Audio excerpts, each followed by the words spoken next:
Hello everyone, welcome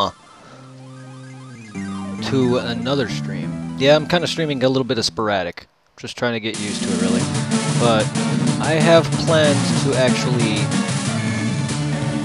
stream. I'm trying to stream a little bit more consistent. One day I can do Pokemon, another day me and my friend can do Dead Rising co-op or any other co-op. Another day I can do Final Fantasy, and then there can be a day where me and him can just stream anything, or I'll stream anything, basically a casual like day, or anything where I'm just having fun, on top of doing YouTube, so don't worry about anything on YouTube, they're going to continue, just at my own pace, really. It's kind of hard to focus on work and all that, but I want to get more into streaming. I want to be able to build myself up here as well, and grow on Twitch and YouTube together with you guys. So we're gonna do Pokemon Leaf Green. I have not done Pokemon games in a bit, not since Crystal, and I know some people wanted to see Pokemon, so hopefully we enjoy this playthrough. I ended up downloading all 150 monsters, so I'll be able to input them into the Pokeballs. Don't worry, that's how I feel. So let's jump right into Leaf Green.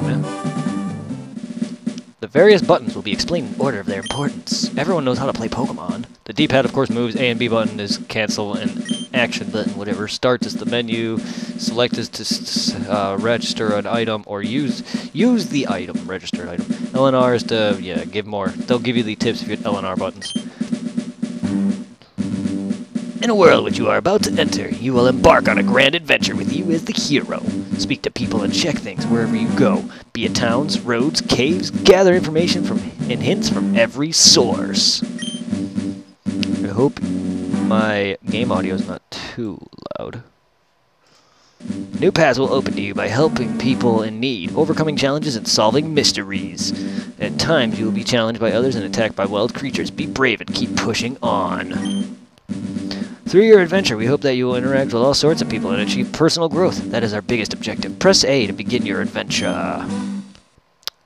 Hello, whoever just joined the stream. Hello, everyone. Hello, people. Hello there. Hello there. Glad to meet you. Welcome to the world of Pokemon. I got to fix this stupid text speed. My name is Oak. People affectionately refer to me as the Pokemon Professor. This world is inhabited far and wide by creatures we call Pokemon. For some people, Pokemon are pets. Others use them for battling, just like myself. As for myself, I study Pokemon. That's technically what I would probably want to do, is I would just capture Pokemon just to study and learn them and grow with them as pets and friends. I would definitely want to become a Pokemon master if I was in the Pokemon world. I study Pokemon as a profession. Good. But first, tell me a little about yourself. Well, let's see, I'm about 5'9", 5'8"-ish. I have brown hair, hazel eyes. I like nice long walks on the beach. I don't know, juking. Now tell me, are you a boy or are you a girl? I'm a man. Let's begin with your name. What is it? I don't know. What is my name? Go with my usual. Right, so your name is Lil B. This is my grandson. He's been your rival since you were both babies. What was my grandson's name again? I don't know.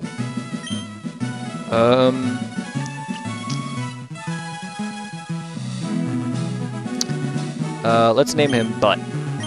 Yes, because I'm original. Was it Butt? Oh, that's right. I remember now. His name is Butt. Yeah. Who doesn't name their rival anything dumb? Your very own Pokemon legend is about to unfold. A world of dreams and adventures with Pokemon awaits. Why? And I am adopting old lingo of people who are like in their 50s, calling Pokemon Pokemon. Because literally that's what people call it. If they're definitely few, like, maybe 10 years, 20 years out of the generation of Pokemon. Maybe anyone who's in their 40s or 50s or older will call Pokemon. Boot up the PC. What would you like to do? I'd like to withdraw this potion, please. What would you like to... Well, first off, options. Text speed fast, battle scene on, battle cell shift, sound mono, button, help, button mode. I don't know what that means.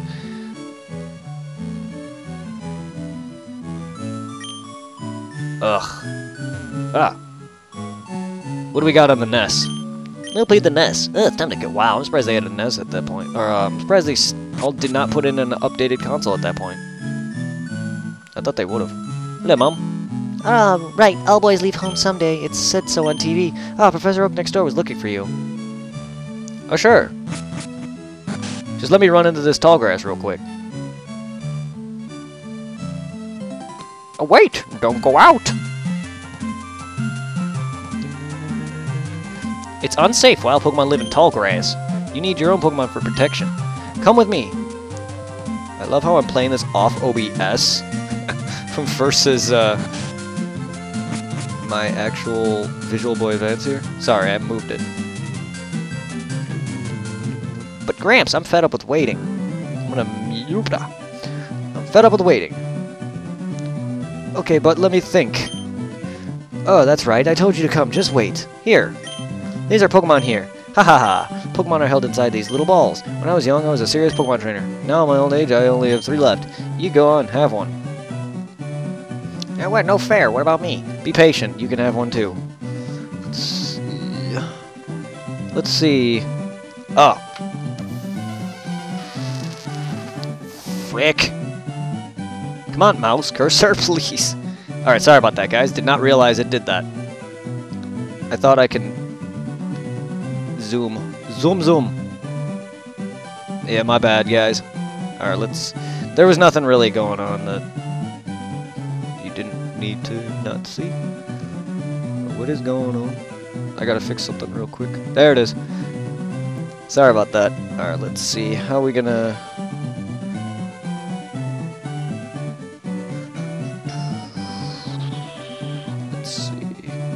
How are we gonna do this? So, I was gonna roll the die, and we're gonna maybe see what starter we get. So, 3 total. A die goes up to 6. 2.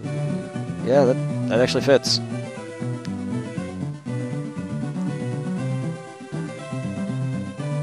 Total, if you can see that, is 3. Alright, so that means middle ball. I didn't want to choose Squirtle again, but dice roll. Because I chose Squirtle for my red Let's Play. But, dice roll. You want to give a nickname to Squirtle. I'm going to call him original name as well. I'm going to name him Bowser. I'm going to name you Bowser. You're a male, so perfect. You can be Bowser Jr. I'll take this one then. I received a Bulbasaur. Let's battle a Ravel. Wait, let's check out our Pokemon. Come on, I'll take you on. My established lore for Gary is he's one of those 50-year-old 10-year-olds. 50 10-year-olds. Rival Butt would like to battle. He sent out his Bulbasaur, so he's gonna pronounce it Pokemon. That's just how I've always read it. When I would, just because I like to make fun of Pokemon, so I always would be like, "Come on, Pokemon!" Oh, for Pete's sake, so pushy as always. You never had a Pokemon battle before, have you? A Pokemon battle is when trainers pit their Pokemon against each other.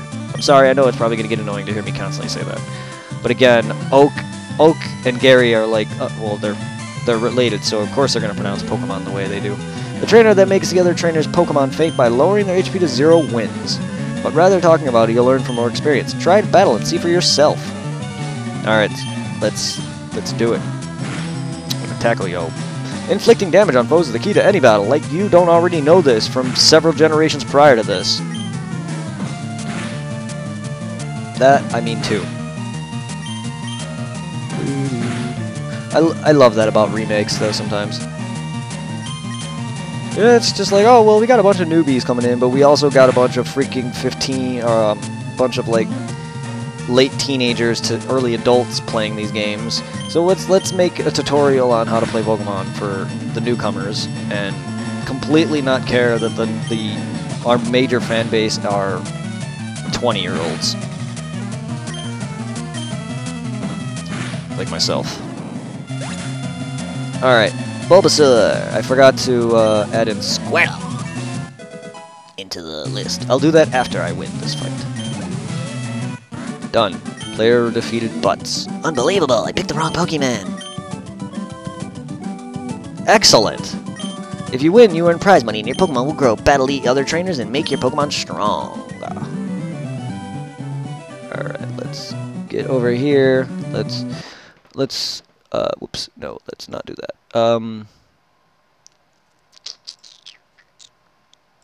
Let's not add a browser source. Let's add an image.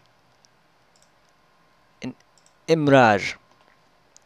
Give me a second to do this, if my computer wants to be cool about it. Pokemon Leaf Green. Pokemon sprites, and we got Squirtle. Where? Oh, there it is. I was like, where are you? Where are you, my little Squirtle friend?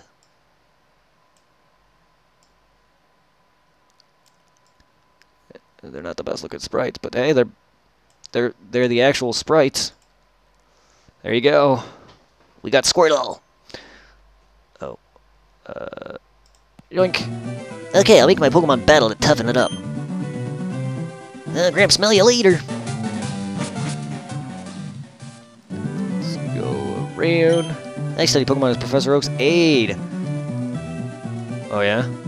This is really weird. I have my OBS in the background with the game and my freaking small little screen right in front of me. This Oak may not look like much, but he's already on Pokemon. Many trainers hold him in high regard. That's fine. Like, there's no, like, delay. And if there is, it's not that much. There was a lot more delay in Dead Rising. There is delay, definitely, but not as bad, at least to my knowledge. It doesn't look that bad. But the reason I tried to play full screen, you saw what happened. I could easily transfer it over to my other screen, but I don't want to make the same mistake and actually have that happen again. Because this is technically going off the source of this game, so let's head up here.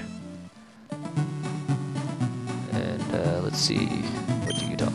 Pokemon, yeah, give me my potion. Convenient chain, selling all sorts of items. Thank you. Thank you. Talking to people helps. You gotta love RPGs, right? Is it a Pidgey or Rattata?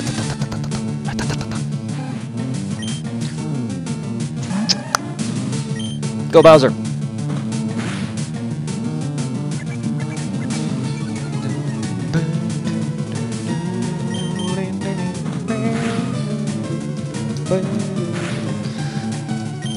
Gotta say though, that dice roll did work in my favor. It gave me my favorite Pokemon, but I was hoping to. I was honestly hoping for one of the other two, only because I used Squirtle already. But I'm fine with it. Not gonna say no. The only starter I've never actually used, like all the way through the whole game, I box him usually is Bulbasaur. By the time he gets to Venusaur, he's boxed. It's a bit scary, but you can jump from them. You can get back to Palatine quick. I will eventually get myself all three, the other two. That's just because I want to see how far I can actually get into the Pokedex. Now, not that I can complete it, but I want to see how far I can actually try. On stream. So I will trade over Pokemon. Actually play through multiple games. At least Fire Red. And that'll be on my own, to where I catch up to certain parts, and then I will show me doing that and trading it probably. We'll see. We'll see how I plan on doing it. But I will work my way up in Fire Red. The reason I didn't play Fire Red is because I originally did a Red Let's Play. So I chose to do a Fire or a Leaf Green Let's Play. definitely need my running shoes. Let's go get Oak's parcel. I hit right, not up. Yeah, I know, it's the Pokemon.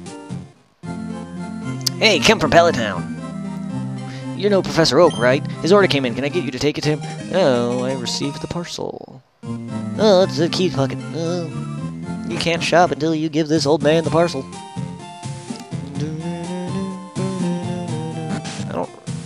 I don't know if people's is how many people give things. Yeah, I'm trying to memorize all my notes.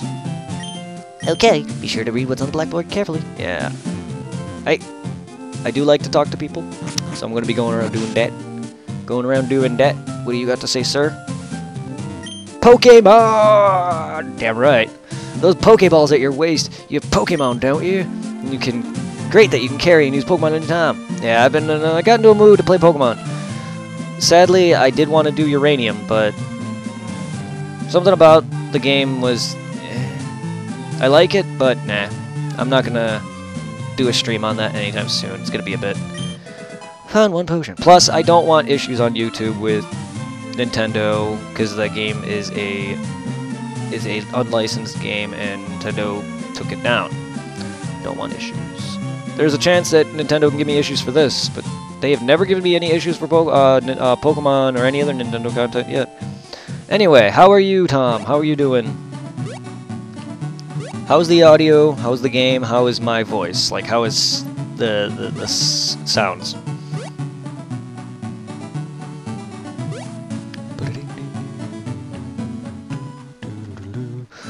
Butts house. Hey.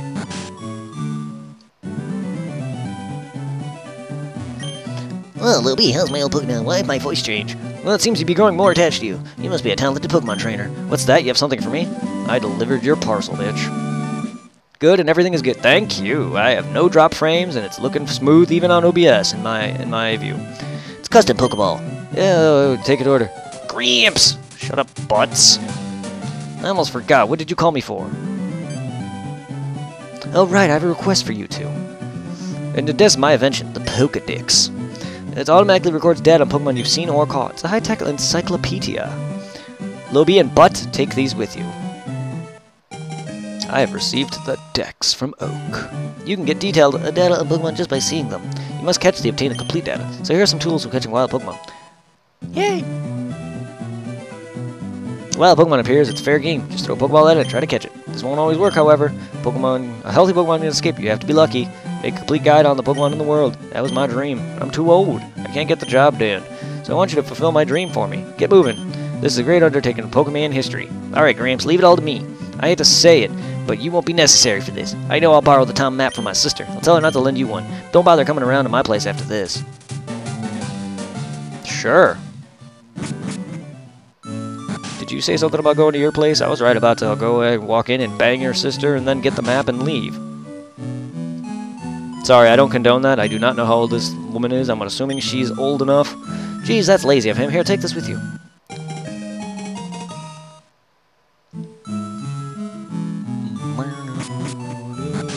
Could be wrong. Alright. Now I just gotta get to Pooter City to get my running shoes. Hello, whoever just joined. Anyone else that's joined, if anyone else is currently in chat. I know I am counted for as a viewer, which is weird. Only because I am currently checking my own chat, my own stream, and that's where I'm monitoring chat, technically. Bubble. Bubble.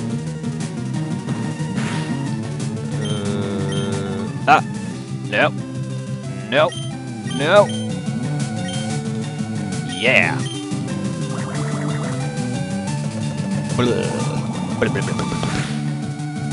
Alright.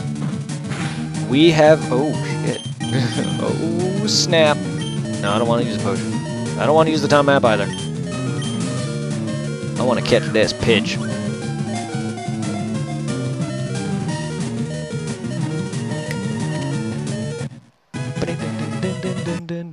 Whoop, whoop, whoop, whoa, whoa, whoa, whoa, whoa.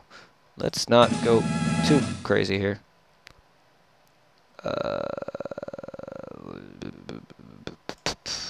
Let's not go too crazy. Just hunting Pokemons.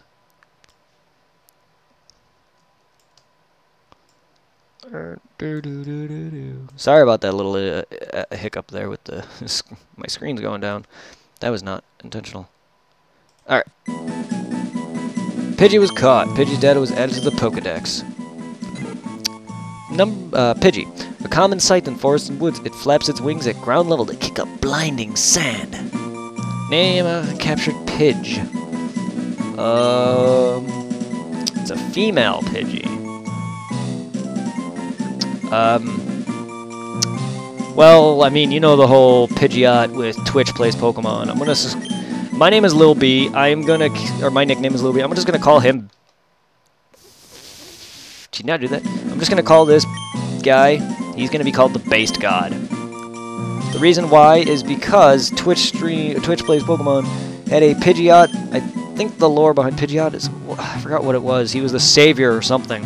And then the Helix fossil was like their god, the only item that they did not discard. But there was something about Pidgeot, I don't remember, it's been a long time. But anyway, the reason I called him that is because my nickname is Lil B, and because of Twitch plays Pokemon.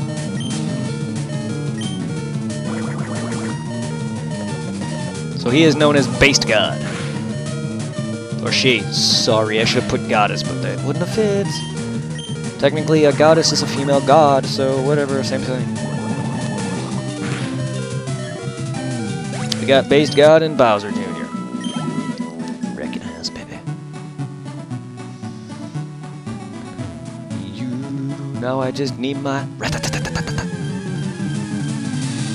There he is.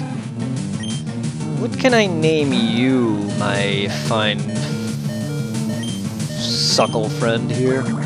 My female Rattata. Oh, baby. Let's weaken him further if we don't kill it. Yeah. My Squirtle. This could be very bad. I could actually lose.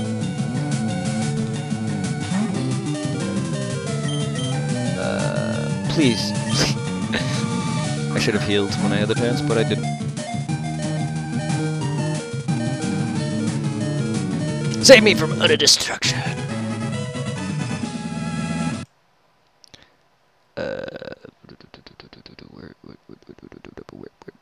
There it is.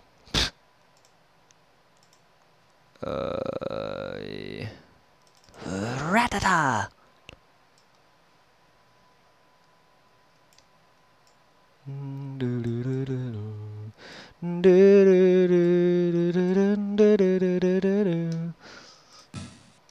Rattata was caught. I don't like how I have to stop stream midway just to do that, but whatever. Rattata's data was added to Pokedex.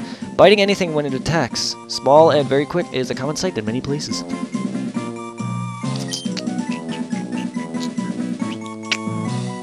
What can I name you? You evolve into a fat, ugly rat. What's a good mouse name? What's a good rat name? I don't even know.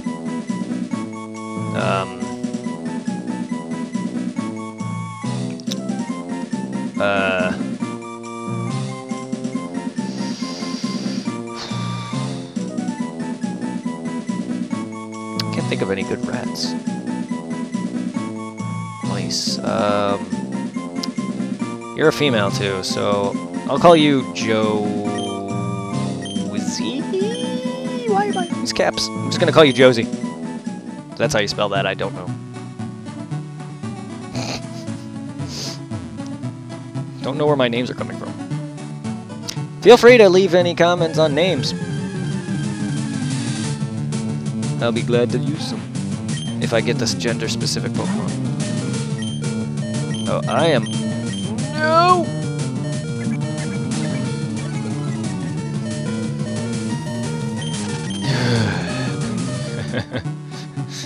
Let me out of there.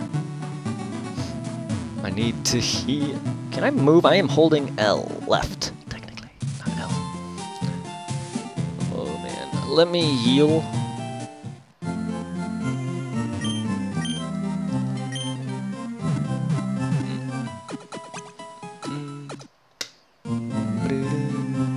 Thank you for waiting. We restored your Pokemon to full health. Hope to see you again. What do you guys got? Pokemon centers heal your tired, hurt Pokemon or fainted. They make all Pokemon completely healthy. Oh, there's a Pokemon center in every town ahead. They charge no money, so don't be shy about healing Pokemon. Oh, please feel free to use that PC in that corner. The receptionist told me it's it's kind of her.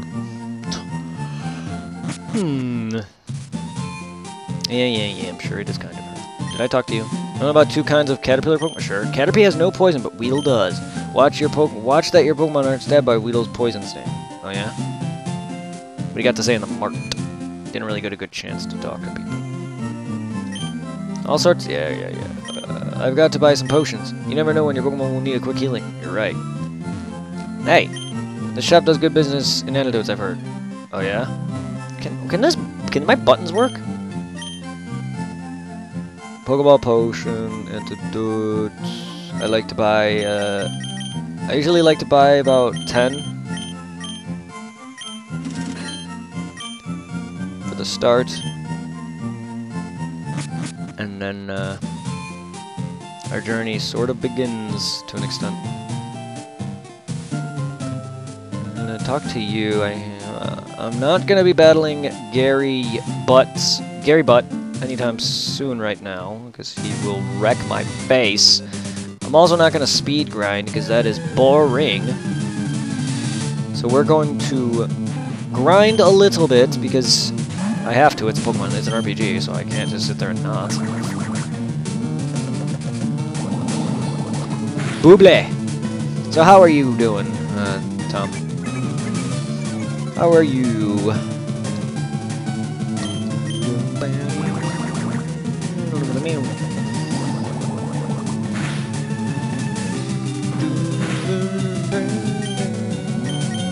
Tackle your face into the earth. Yeah, 32. Let's get you up to 10, blah. I do like how the ooh, a Mankey. I do like how the sprites are starting to look on here. They look better on my TV, specifically, just because I don't know. Let's tackle it. Bulbasaur. Squirtle, tackle attack. Don't leer at me. Girl, you leered at me. You're a man. You're a male Mankey.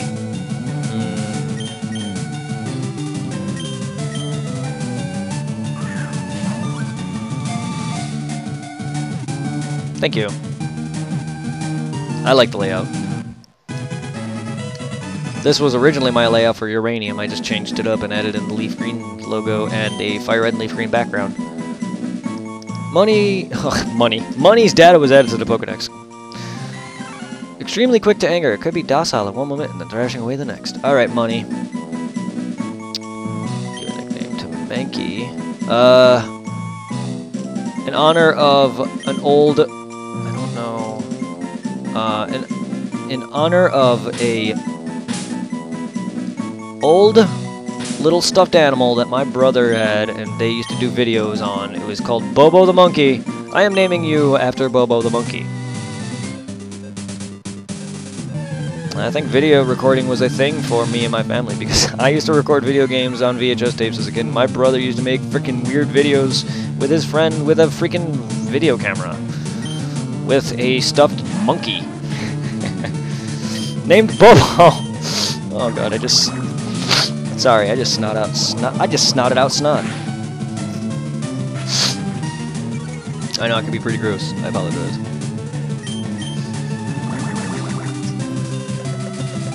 It's one of those things where when I said that, I kind of laughed so hard that I shot out some snot.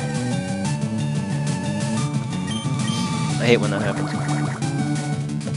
That or when you eat something and you like cough and you're like choking on food and the coughing and choking causes a bunch of snot to come out. Sorry, I know it's gross, but anyway. Level 8. Yeah.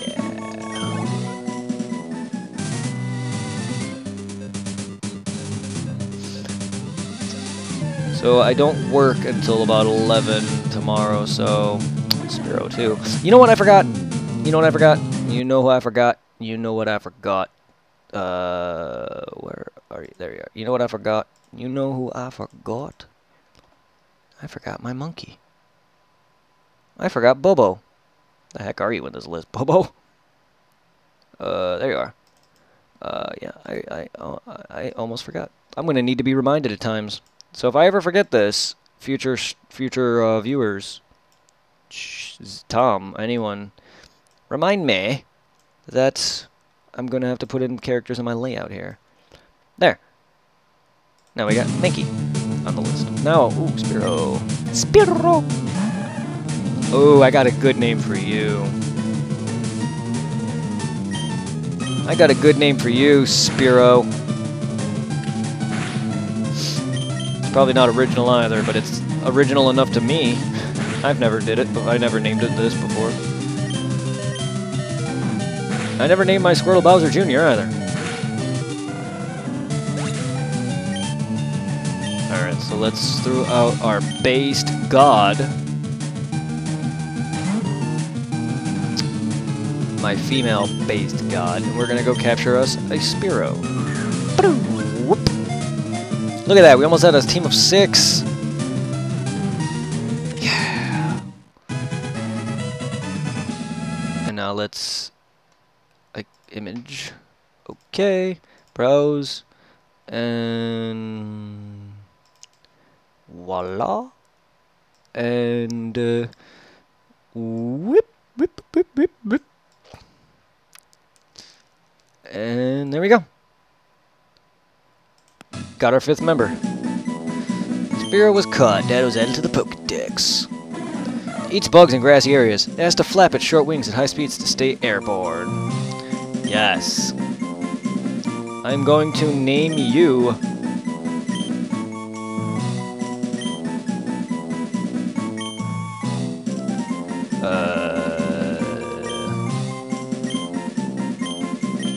You are Cap Jack. You know, Jack Sparrow. Or in this case, Jack Spiro.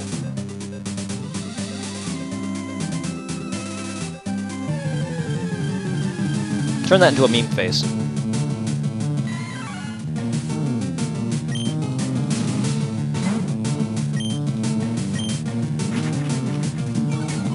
I don't have any flying moves.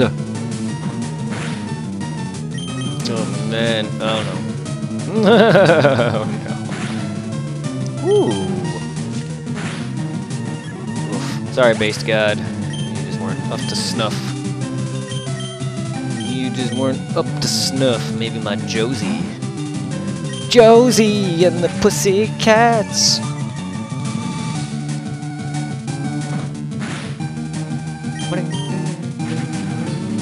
You just wasted a turn doing Leer, man. You don't have to weaken my defense.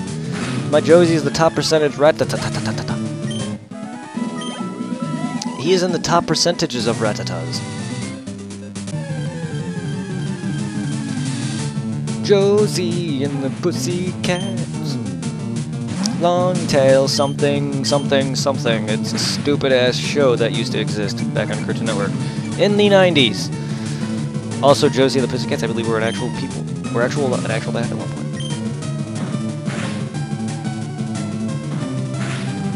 They make dumb cartoons on anything, man. They had a Harlem Globetrotter television series at one point. And they even made a spin-off to the Flintstones for Captain Caveman. Which, that's not that bad, but still. They've made a lot of dumb cartoons. I don't know how I got on the topic of that. But it's fine, I'm talking a lot, which is good. Normally I don't talk this much during a normal recording. I'm gonna go and battle the weaker fighter Pokemon down here to help grind my lower enemy character, my lower Pokemons up. But yeah, no, I'm talking a lot more, which is nice. Because basically, I'm seeing live streaming as talking to myself at most points until I get a bigger fan base and actually can check and actually react and chat with people. Till then, chatting with you guys, who's ever watching, or any future viewers, is basically like talking to myself, and I already do that enough. Because when I do YouTube, I still feel like I'm playing for myself sometimes, so that's why I don't always talk. Because normally I don't talk, so that's what makes it hard for me, as is.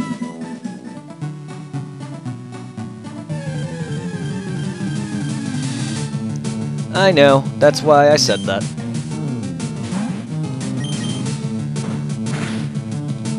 That's why I said that, man. I know you're here, and I know you'll give me criticism, you'll let me know on anything that's going wrong, and anything that we can chat with. So is it just you watching, or is your wife and kid watching, or your kid's asleep, I know that. Is your wife watching? Or are you guys just relaxing watching a movie?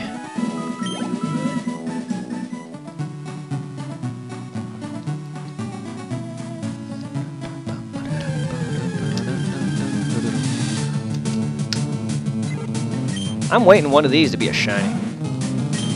If I find a shiny this playthrough, then we will do more OTR soon. Oh, okay. Yes, we will definitely do more off the record. Like I said, maybe we can. Oh crap. Oh, maybe I can like do streaming on certain days. Like maybe like I can do Final Fantasy or Pokemon, something on a Monday. We stream on Tuesdays, considering this week, or next week, Tuesday. Or this week, technically. This week, Tuesday, you said you're going to be able to play. So maybe we'll do that Tuesday. Wednesday, I could probably do Pokemon or Final Fantasy, whichever one I didn't do. And then, like, I'd say Thursday and Friday, we can do casual stuff or some co-op stuff. Saturday and Sunday is my break. I will not stream those days. Saturday I do work, but still, Saturdays and Sundays are days where I just want to relax. Maybe record some, edit, but I most likely will not stream unless something comes up and you want to stream, maybe, or if I'm bored. But I'm gonna try not to really stream on the weekends, specifically Sunday, because Sunday is like my sleep-in day. I did not get much of that today, unfortunately.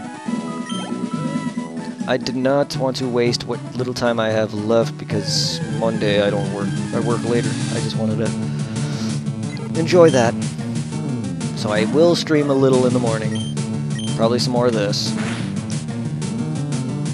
But yes, off the record, Tuesday, definitely. I just hope nothing goes wrong and we have Kingdom Hearts Day. Okay. Oh crap! I'm out of Pokemon. That's cool. We can do that. We can, well, do you want to do just Kingdom Hearts once a week now? And we would never get through that series. I mean, that'd be fine.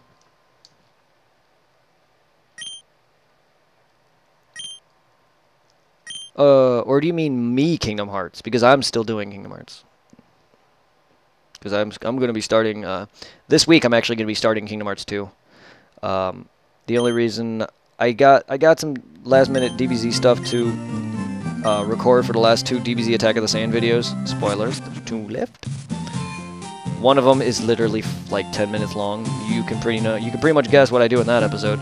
The second to last episode is like almost an hour, but we're gonna get those done. But yeah, no, I will be starting Kingdom Hearts 2 and getting back to fusions. I really need to get back into that.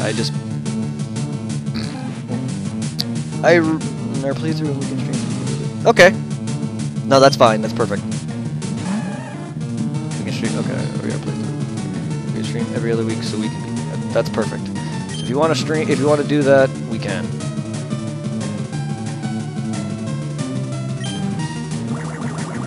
Whatever works for you, man. I can always stream a little bit, and we can always play Kingdom Hearts like every day at our usual time, and I'll stream whenever.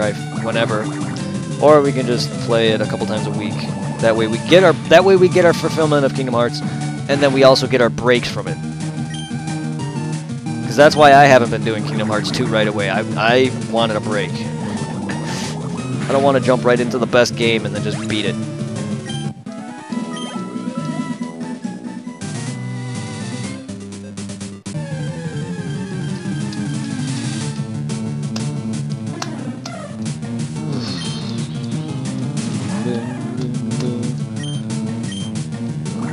To get my guys to at least level 10 and up to be ready for butt Critical hit. Oh, that's Speedfall. Surprised you're not dead. Surprised you are not dead.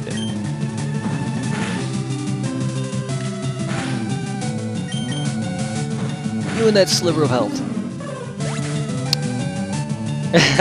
So do I. Not that much more.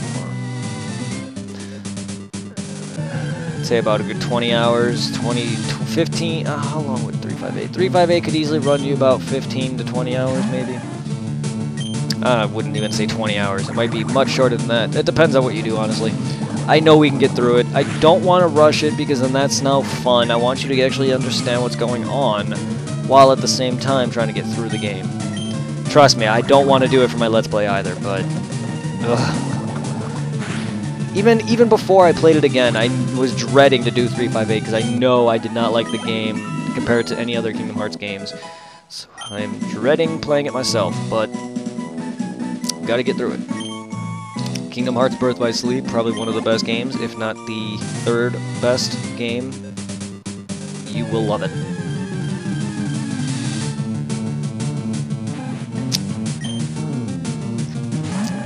But Birth by Sleep also does have an awesome secret movie, which isn't like the rest. The other secret movies are more like precursors to the next game.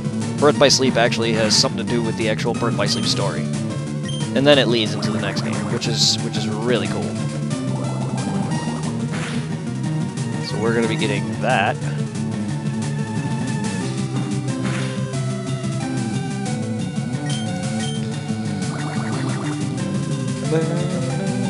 But yeah, I don't want to be doing 358 anymore either, but gotta. Even though there might only be a bit of information that's important.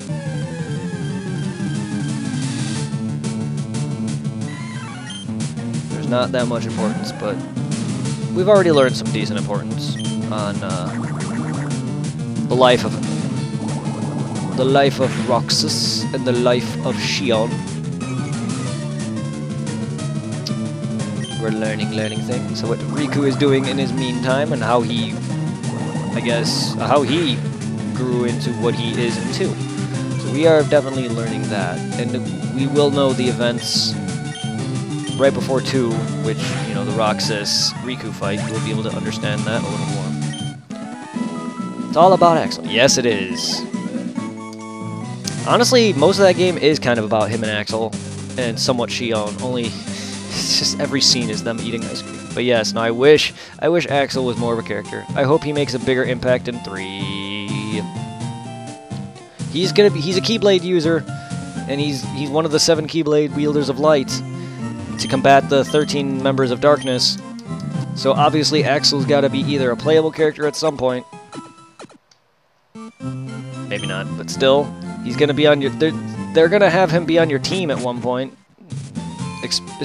If not during, I guarantee you, he's gonna be on your team maybe at some point during the end. Maybe at some point during your adventure, but definitely at the end when the fight with Xehanort happens. He's gonna definitely be on your side, and you're definitely gonna either be able to use him for a brief moment, or he's gonna be your team, because it's gonna be 7 versus 13.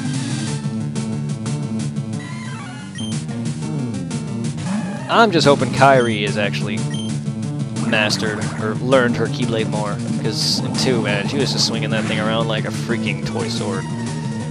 So I'm hoping she actually gets some real thorough training and actually is not just some dumb bimbo, because I hate that trope, and I hate when they do that to a lot of female characters. I like Kairi as a character, and I want her to develop.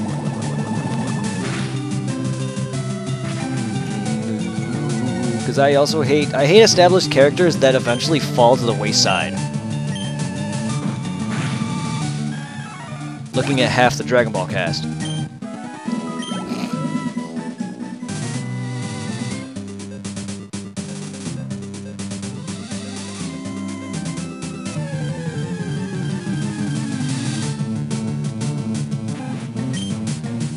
It's all about that Axel. No Roxas. Eat my bubbles.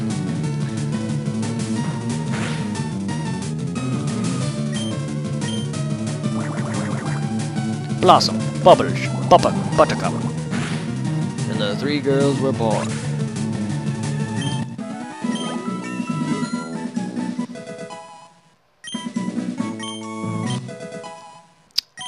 He learned to withdraw. He can now pull out. Oh wait, you're level 10.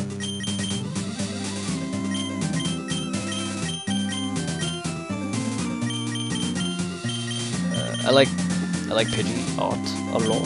Pidgeot a lot. I like to Pidgeot a lot. Encoding overloaded. Consider turning down your video settings or using a faster preset. Oh, fuck. I don't know if that's affecting me.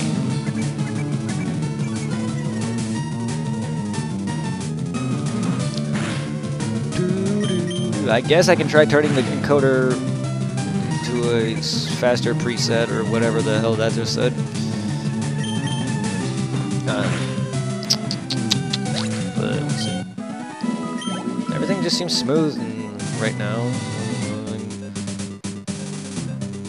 I just wish there wasn't this bad of a delay. Oh, okay, good. Thank you.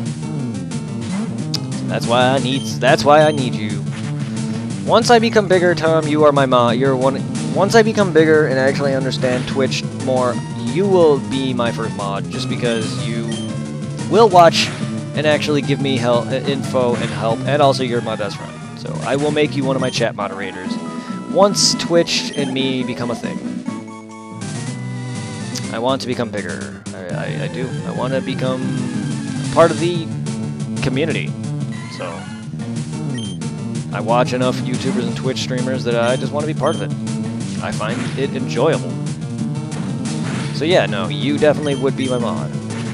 Moderators basically would just help watch chat, make sure nothing is spoiled, nothing is said bad, no bad words, or to an extreme, no other bull. Yes, the Chuckinator mod. I want a moderator named Chuckinator now. I am missing you. Filthy monkey. Filthy monkey, where did I get that from? What does that remind me of? The only thing I can think of is stupid dog, you made me look bad. Filthy monkey. Filthy monkey.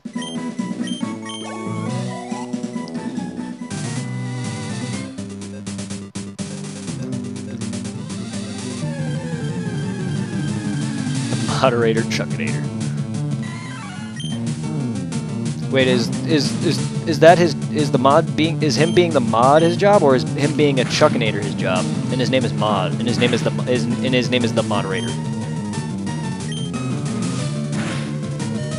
I want to be a Chuckinator.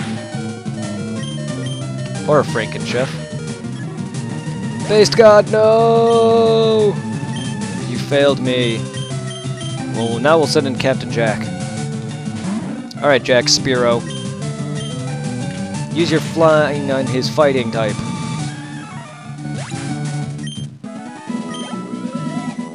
Yeah! You just need to grow you 15 more levels.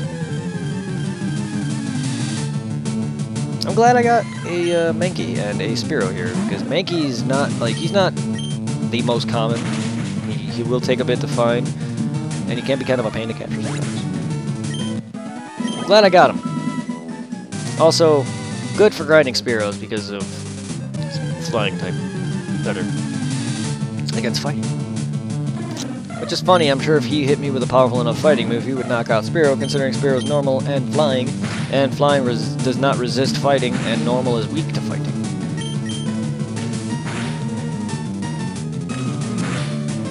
Oh, freaking hell.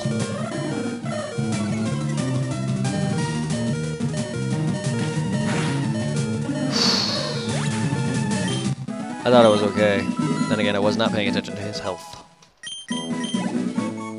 This is how I usually grind in the beginning, really. I like to just grind until the Pokemon dies. And then I move on to the next. That way they all get base amount, overall amount of experience instead of one guy just over getting grown. But I do focus on that Pokemon until he's level 10, or, you know, whatever the cap is at the time. I usually like to grow my Pokemon every like 5 or 6 levels, and then I move on. That's just how I work. And this game is going to be a bit easier for me to grind because I can easily make money and grind via the Verse Seeker. So I will be doing that. I will plan on I do plan on showing off, like, streaming the entire thing. So I don't plan on playing this game off camera. I grind a lot, yes. Pokemon, I don't overgrind. I usually get to the Elite Four when I'm in my 60s, 70s. If I want a challenge, 40s, 50s. But normally I get to them about the 60s. It depends on the game. If it's X and Y, I mean, I was at 80.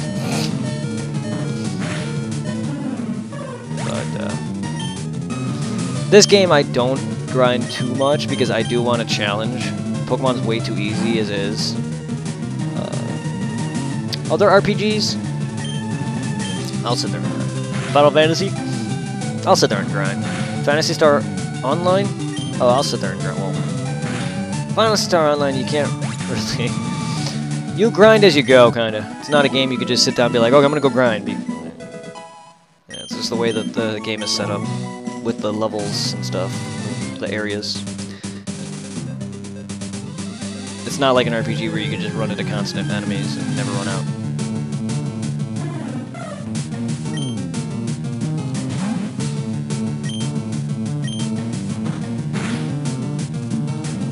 Now, for Phantasy Star grinding, I usually just do Towards the Future, but that's meh. I like boss rushes as well. But in terms of other RPGs like Dragon Ball Attack of the Saiyans, I'll freaking sit down and grind. Pokemon, I'll grind for a few hours.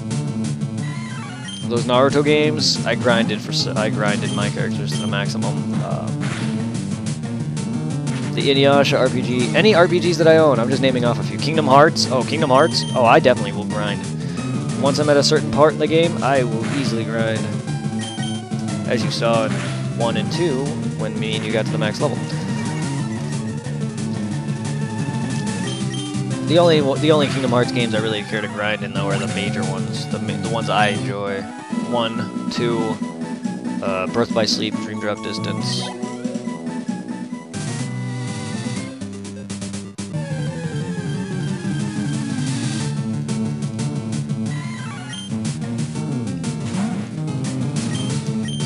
My level I plan to be at the end of this, I plan to probably be around 50s, 60s by the time I get to the Elite Four, 60, like early 60s, mid to mid 60s, late 50s. It's usually how I get to. And I still have a decent fight with them. Like, they still put up a decent fight against me. And that's the way, that's the way, I like it. Oh, that crit!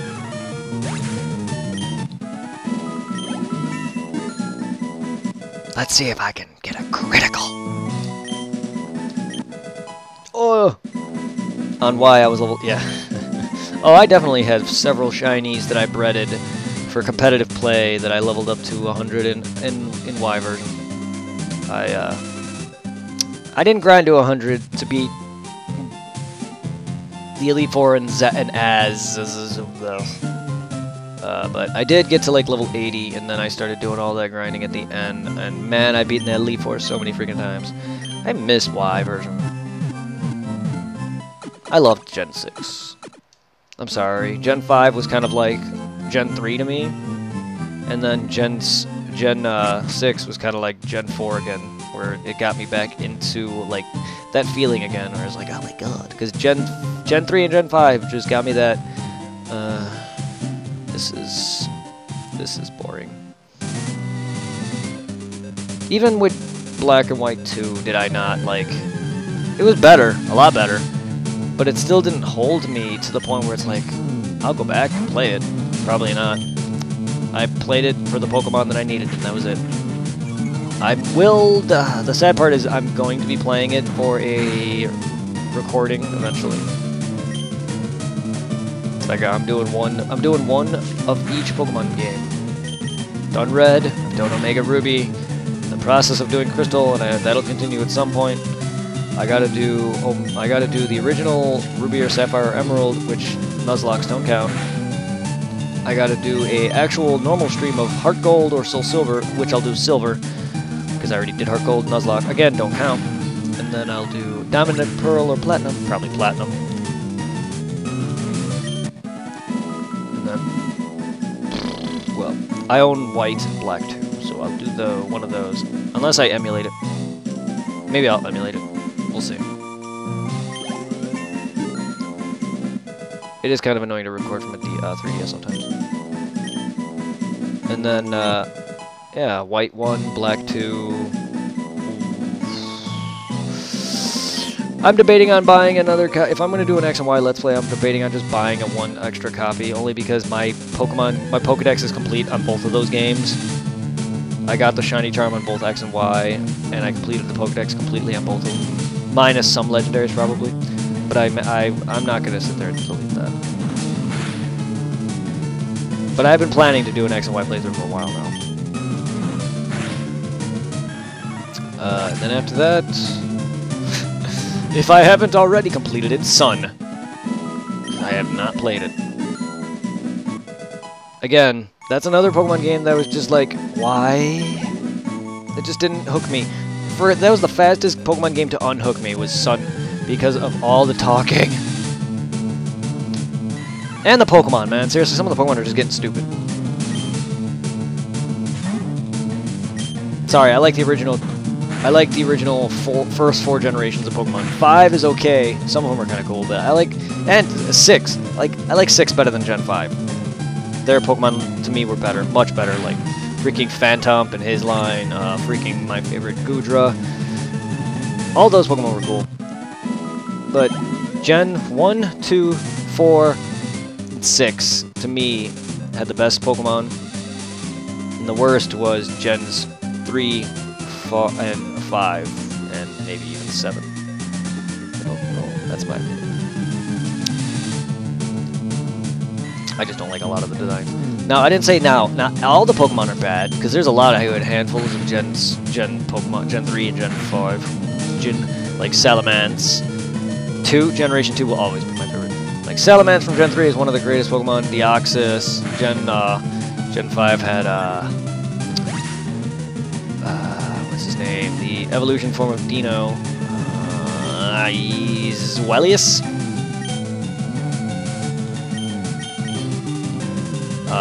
And then what is it? Haxor or whatever. Axew's final stage.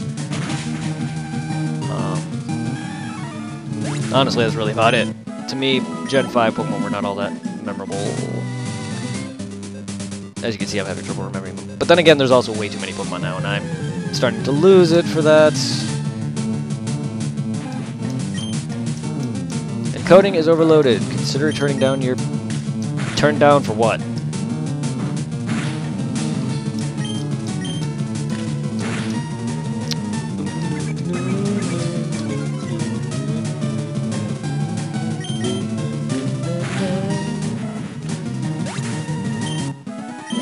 Gotta love the classic controllers, man.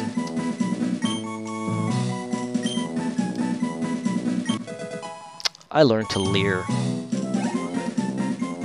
When you start doing streams and stuff and recording games, especially emulators, man, you're gonna want to look up USB classic remotes.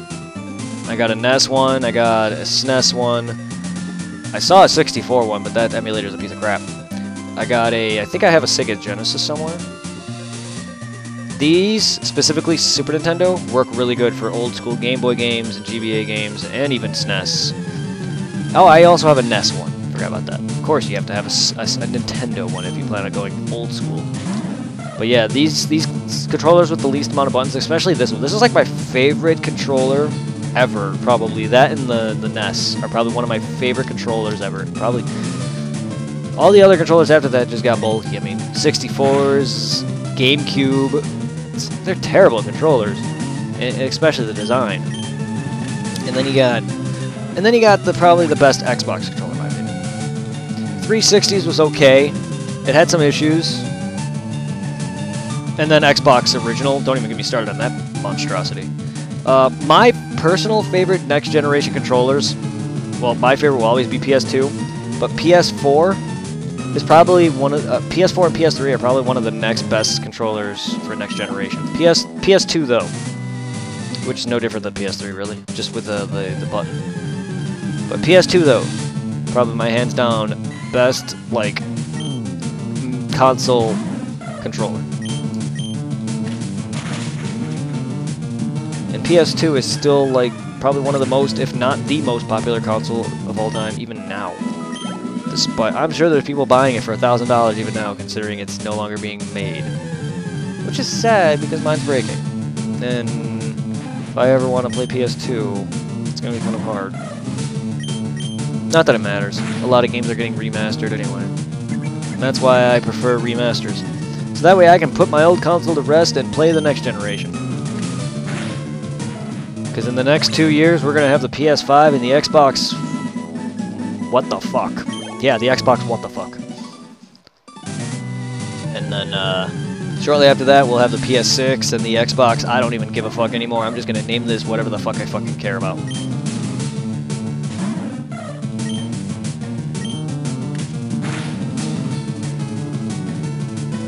And whatever PCs.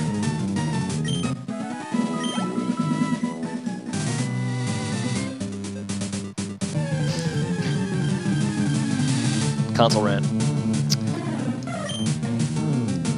Console ranting. Well, at least I can keep up these interesting conversations for you and fellow viewers to engage or listen in on while I grind, because there's really not much to say. Oh look, I just killed a Spearow. Oh, he's faded. Oh, the Spearow grew 24 experience.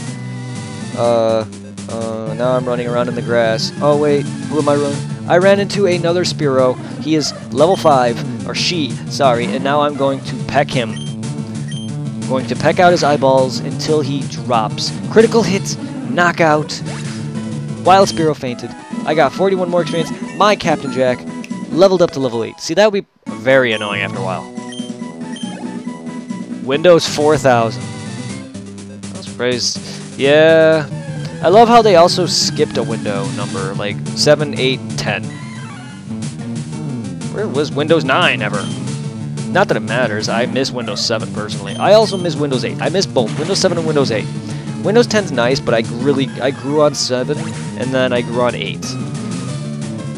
Windows 10 I've learned it pretty much, but there's still like a lot of things I do not like. Specifically Cortana. While she doesn't ever bother me, it's just I don't like it. I don't like how they're going the same route as Siri on things. It's just like I don't like Siri at all, and voice chat, things like that. I still... Ah, wow, lucky bastard. I have 10. And then again, my computer is up to date, I guess. It's an iCore 7 HP Envy Dell laptop. Bang Olufsen. Smith & Wesson.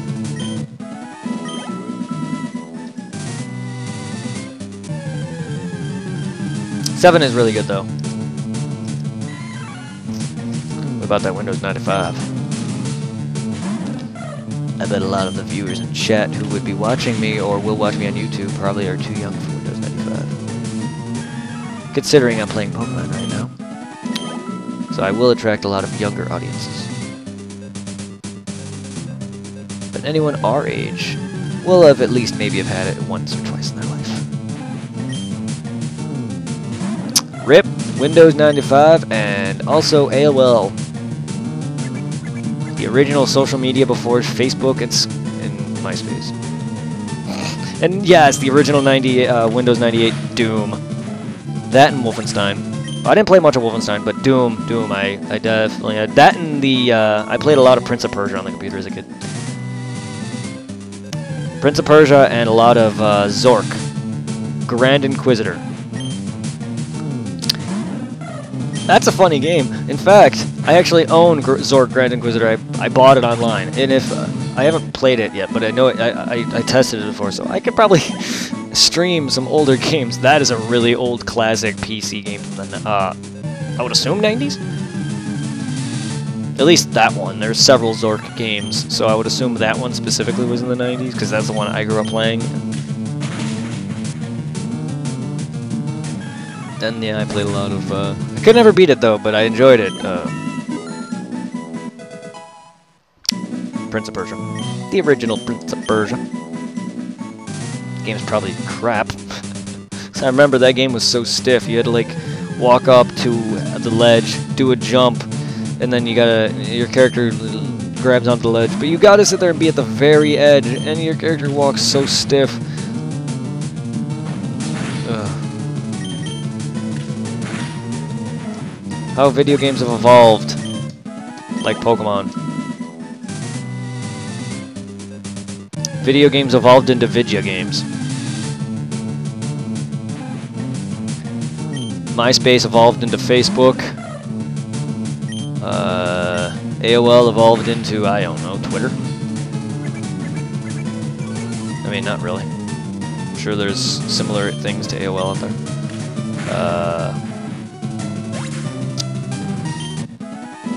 The Xbox original evolved into a 360, which then evolved into a piece of crap. The PS3 or PS1 evolved... PS1, Jesus. PlayStation evolved into the PS1. PS1 evolved into the PS2. PS2 into the PS3. PS4. And eventually the PS5. Man, that's a long chain. I wonder what level the PS4 would evolve, or what level the PS4 would evolve.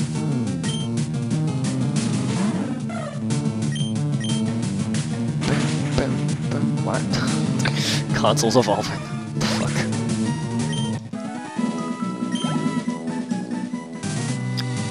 If humans evolve, humans do evolve in some sense. So I probably will evolve a bit again, probably around 30s or 40s.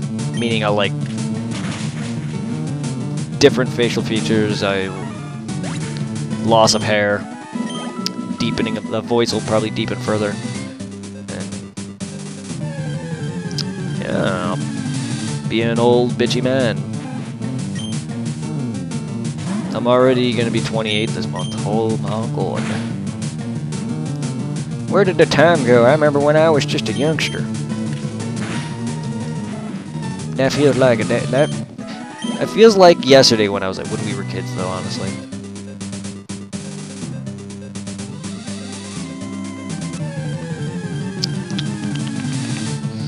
When the days gone by when Red and Blue came out, and now. Damn right I do. We'll always co-op. And of course, we're still best friends. Long after high school. Most people lose touch after that.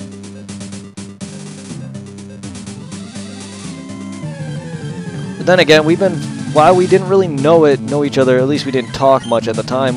Me and you went to the same school since our early childhood. And then re-met again in high school. So it's just like... Of course. I'm just glad. I'm glad I have you as a best friend still. And that we talk as much as we do. Otherwise, if I didn't talk to you as much as we do, I would literally not be, like, I'd have no one. Like, yeah, I can text Irving, yeah, I can text my other friends. Irving doesn't text me as much as you would think he would. He's got probably busy with his lady friend and things. But, I don't know. Irving, there's really not much to really me and him to talk about. We pretty much know everything, because we've hung out all the time. But, I can't wait for him to get PS4. I'm gonna buy him a live card, and we can all just murder. Oh god. Co-op, 3-way co-op Bloodborne stream. Yes. Don't know how that'll work. I don't know how a patient Irving would be and how much time you would have. I know I want to stream at least Dead Rising, all of the Dead Rising series if possible with you, and I wouldn't mind doing some Dark Souls stream. Not yet. He does not. He is planning to get one when he can. Well, at least that's his plan. He says he wants to get one for Monster Hunter and possibly the Souls games and Bloodborne and whatever else that comes out. But no, he's definitely planning on getting one. He wants one for possibly Borderlands 3, the remasters of Borderlands 2 and pre-sequel, because his generation consoles don't work. He wants... And I recommended to him a couple of games. I'm sure he's going to want Final Fantasy X and X-2, Final Fantasy X. But yes, oh, I am definitely down to do all of Dead Rising. We can even, well, I mean, if you want, I kind of already did it, but, I mean, we can easily stream and talk about Dead Rising 1, and we can play it, but I think, I don't know, it's up to you. I want to actually know you've beaten 1. I'm pretty sure you probably have on your own time, but, like, I've never seen it. So I would like to see you and me beat the games together, which is nice. Because me and you have already beaten, what, 2 and Off the Record together? Or have we just beaten Off the Record? I know we've beaten one of them together. Not sure if we've beaten both.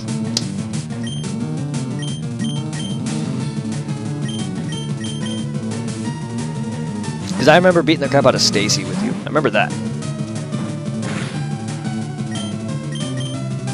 But, yeah, I wouldn't mind doing them all. Especially once you get, and Borderlands 3 is going to be, it's going back to graphics and the feel of it. When did they change? I didn't notice any difference in 2 and off the, in pre-sequel. They all look the same to me. Oh, we did beat 2. We did beat 2, okay. It's basically the same thing as Off the Record. Except it just goes up to fight with TK Baha. Wrong character. But yeah, no, I did not notice a graphical difference at all. And yeah, 2 and Off the pre-sequel, I'm assuming, is more graphic heavy. They have a lot more stuff going on, and it's definitely a bigger game. Well, not pre-sequel so much, but I did not notice any graphical difference. Well, they both seem cartoony and dark shaded to me. No difference. I don't know, I'm not good at noticing that stuff. Not at all. Like, a lot of people complain about certain bad animations in shows, and it's just like, I can't see it. I can see it sometimes when it's blatantly obvious. It's like certain scenes in Super, but I can't. Borderlands, to me, does not look any different. See, that's the problem. I'm an artist, and I can't notice that detail. That's what I failed as an artist. I'm bad at detail. I've never been good at noticing stuff like that, so...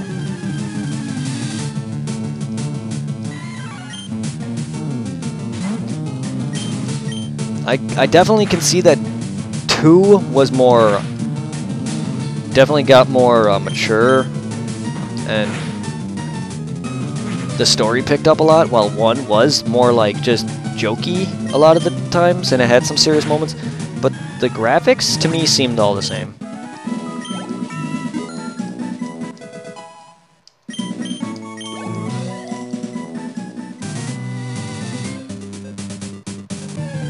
I don't know, I prefer the way it is. I enjoy the cartoony, cel-shaded look. Some people may not like that effect, but that looks really good for the game. But they just need to stop being assholes and don't make useless remasters of a game that was just out not too long ago. I'm looking at you, Handsome Jack Collection. Just, if you're gonna do that, remaster all of them. It was useless for them to only do 2. Considering how much involvement Handsome Jack did have in the first one, even though he wasn't in it directly. He still had the biggest involvement of all your characters' actions.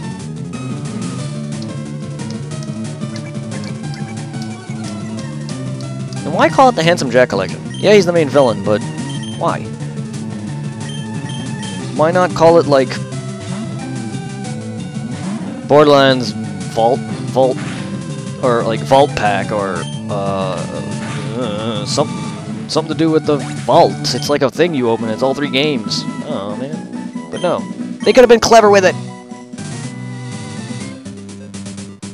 But no, they decided to go for a Handsome Jack golden mask face.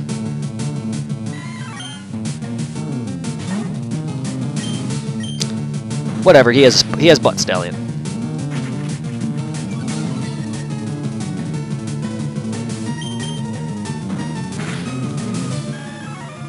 And no one makes you consider jumping off a freaking cliff. Unlike Handsome Jack. Handsome Jack is good. He makes you jump off cliffs for stupidity and Butt Stallion. Who doesn't want a diamond pony?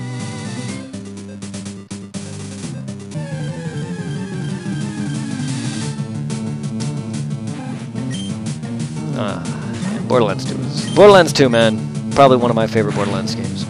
To date, if not one of my favorite first-person shooter games. I just wish it wasn't so broken. I beat the game, though, that's all that matters. It's just the... how easily broken Borderlands 2 is what killed that game for me.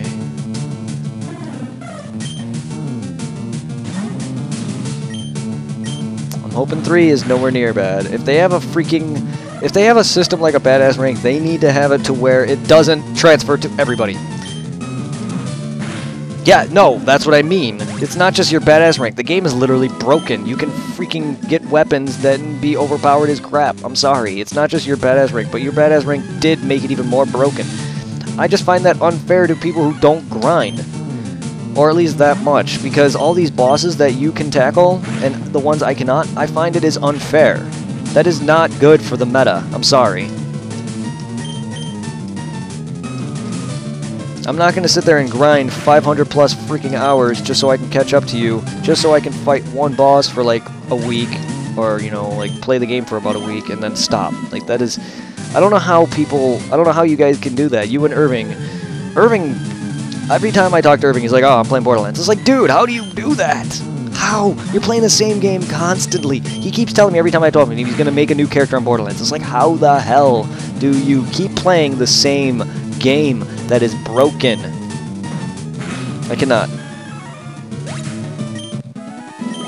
Now, don't get me wrong, broken games exist everywhere, yes. Like Pokemon Red, when the legit, like, Mew and all the other glitches. But that's fine. Those are easily avoidable. The freaking badass rank is a necessity in Borderlands 2, and you can easily break that, and it's just not fair. Now, if they do have it, though, just don't make it go to all your characters. That way, so it doesn't break the damn game. That's the reason I hated it to begin with. I did not like it from day one when I figured that out, because that way, I can go in and start a new character, but have, like, much more damage. Like, I won't be at my base. That's like starting a new game and then your character is starting at level 20. Like, no. I know you can turn it off, but that's not the point.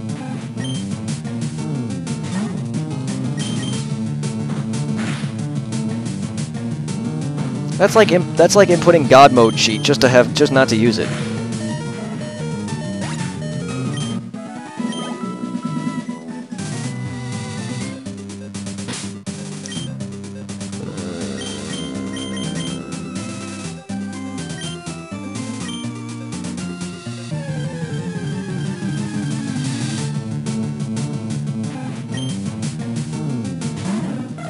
Those stupid freaking the stupid glasses would so help right now. But no. Maybe I'll go on their website and look it up, but I personally am not, I don't really give a fuck. And I can be lazy. I sometimes prefer just to lose my money over trying to get it back.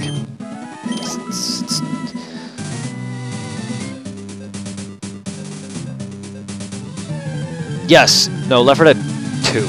Not so much 1. I don't notice that much on 1. 1 I was able to play online fine. 2... Even in the beginning, 2 had its issues where it would just lag. And then it would, like, do that thing where lagging so bad, and then, like, I'd get back into the game and I'm dead. It's just, like... Not fair. That's not fair. But yeah, no, they need to... if they're gonna remaster 1 and 2, they need to fix any of the bugs that's in any of them, which I think they did in 1. There's some bugs that I know I remember exploiting that they eventually patched. I'm not sure if 2 got any fixes in its time. I'm sure it has, but yeah, no, 2 is a great game, but it is garbage. So if they release 3 and with any eventual like DLCs of old maps, which don't please, we don't need the old maps again. We don't need to play freaking Dead Air and Dead Center and Blood Harvest with the Left 4 Dead 3 characters. Oh no, yeah. Trust me, not only was there that part where you can see through the entire map, yes, you can fall through the floor. Oh no, if you play the game long enough, it may not just be the game alone, it could be your console eventually, or the disc, and the console making it worse, but yes, overall the glitches in the game alone can be very annoying. Trust me, when I did that Kingdom Hearts stream, and when I was playing Kingdom Hearts and I was recording, and I did several hours of, like, grinding for the Ultimate Weapon. The game works fine, and this is the PS3 version I was playing, and there was that part where Monster's model was freaking out and turning different colors. It has nothing to do with the game. The game was not buggy at all. It has just overusage of the console and the game itself. So whenever there's a bunch of issues in a game like Left 4 Dead 2, a lot of the issue could just come from a lot of playtime. Not all, but a lot of the issues involving like internet connection and the map disappearing. Yeah, that's not the console, it's the game itself. But I've noticed a lot of errors in Left 4 Dead in general just from playtime. Like freezing. But that's also common if you have a 360 that's been over like 7 years old. I mean, I've had 360 since 2006, man. Just what do you expect? They're eventually gonna all break. Hell, I'm surprised my original Xbox is still going. Like, while it is a piece of crap, it is still going. And if I lose that, I'm not gonna be happy. I will. I'll probably lose it when I'm like 40. Long after I don't give a shit about Phantasy Star, or at least that file.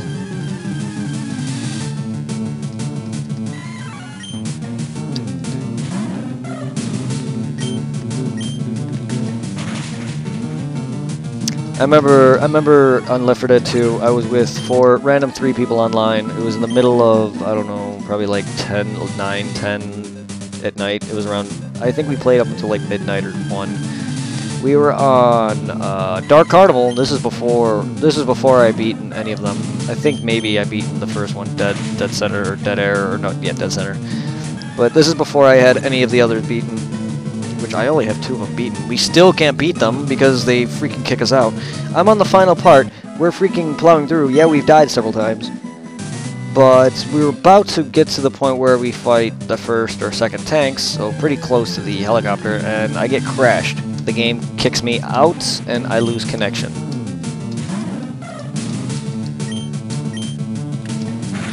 Now, my connection did not drop, I don't think.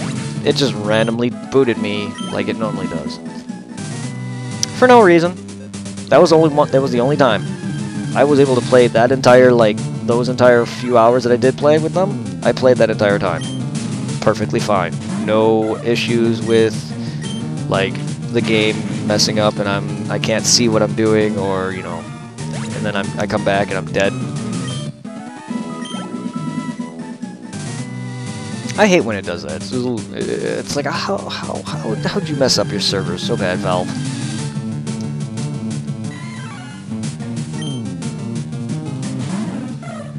Like, no wonder we're never getting, or no, I shouldn't say we're, because I can give 2 freaking shits. No wonder you guys are not making Half-Life 3. I really can give 2 freaking shits. Never played a single Half-Life game. Never appealed to me.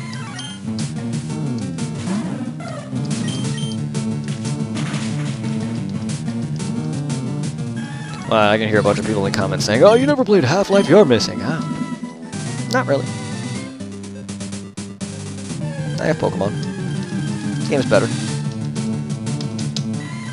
Anyway, Left 4 Dead 3 should be good.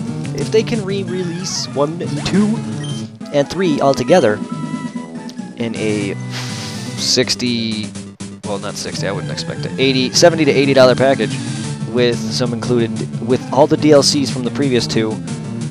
No, I have never played Half-Life. Is that a problem? Are the games really that good? Because the last time I watched Greg play that game, he fought a gigantic baby face thing, and it scared the crap out of me. I don't know which Half-Lives you're referencing, but I only seen the original and probably like Orange Box, the one on 360 or whatever. I don't remember which ones I've seen. I know I've definitely seen the originals. Him fighting like a gigantic baby or some shit at the end. Nope, I'm good. Like I said, that kind of game, those kind of games don't appeal to me.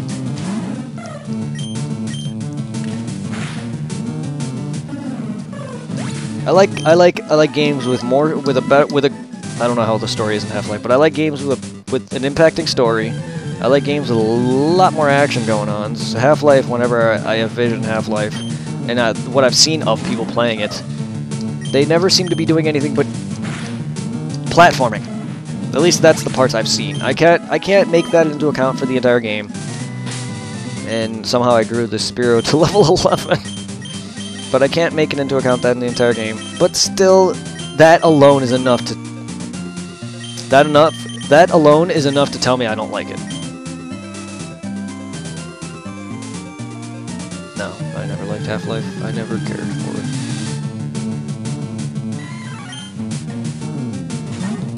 That's funny, I base a lot of my opinions on games when I see them versus actually playing them. So like when I saw Fallout at school, I'm like, nah. I like my RPGs, but that bored the crap out of me. Same with these original Elder Scrolls. Oblivion, I played Oblivion and Morrowind. Combat was not my thing, and it was just way too... Ugh. I don't know, I just didn't like how it looked.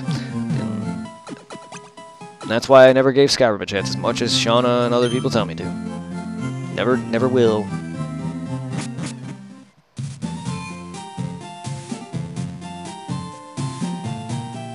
While I love RPGs, those games, those and Dragon Age,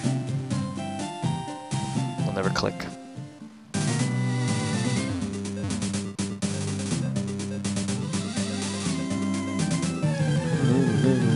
How I have not been streaming for 2 hours yet. It's only an hour and 30 minutes. This is around the time when when our stream took over and started messing up. I like how you're like, you've never played Half-Life? Oh my god. And then you're like, fuck that game, it sucks. That's definitely reminiscent of Facebook, Facebook chat? YouTube chat, because then a lot of times people will be all over the place with whatever they're talking about.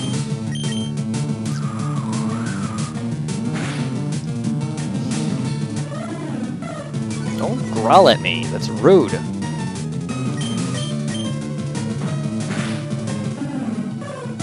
Yay, 8 more levels, sorry. 8 more levels, not 6. Pidgey evolves into Pidgeotto at 18. Ah, back in Gen 1 when I actually knew all the levels of evolution. Gen 2 kind of started losing me with some of them. Not quite as bad as Gen 3 and beyond, but goddamn. You expect me to remember freaking 200 plus, let alone 700 plus monsters levels? Jesus, that's way too fucking much. This is why I'm starting to lose it for Pokemon. I don't have great memory, much less enough to be able to keep up with Pokemon now. I will still always love Pokemon and go and play them, maybe beat them, but I won't be crazy about it. I definitely will play the originals from time to time. Definitely when it was definitely smaller and easier. Oh no, I would never force anyone to like something. You can't do that. I would never. I know I get you. I know I tell you like, oh, this game is good. You should buy it or whatever, and I get you to buy a game, and a lot of the times we either don't play it or we, whatever. But like a lot of the times when I get you to get a game, it's good. Usually you end up liking it. And there's games that you've gotten me into, so it's not like it's that bad.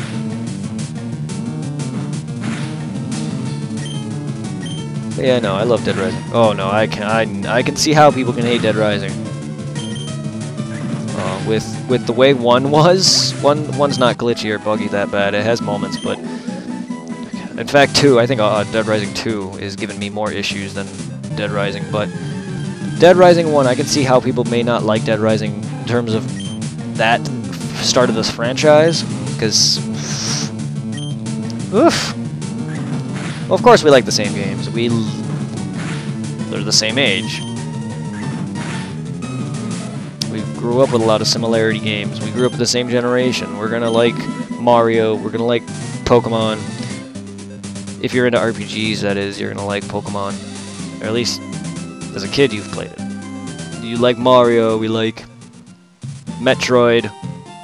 Even though I haven't so much played Metroid, but still. Zelda and all this classic other Nintendo stuff. While I haven't really played a lot of that, I didn't have Metroid or Zelda, at least the Super Nintendo, Link to the Past. I had the original, and again, NES was not exactly my generation. I only had a NES because my brothers had it. I was more of the SNES and Genesis, so I didn't have games like Final Fantasy or Link to the Past, or even Mega Man X. I was introduced to a good chunk of those games by other people.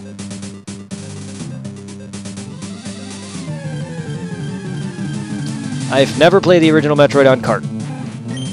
Only emulator. I played Super Metroid on emulator. Okay. I've never played a single Metroid game on actual cart, because I've never had it. I've only played it on emulator. And at this point in age, buying NES titles now is the dumbest thing you can do. Unless you can find them cheap. I may be a collector of figurines and stuff, and I want to be able to get, like, maybe have one of every console. You know, have every console somehow.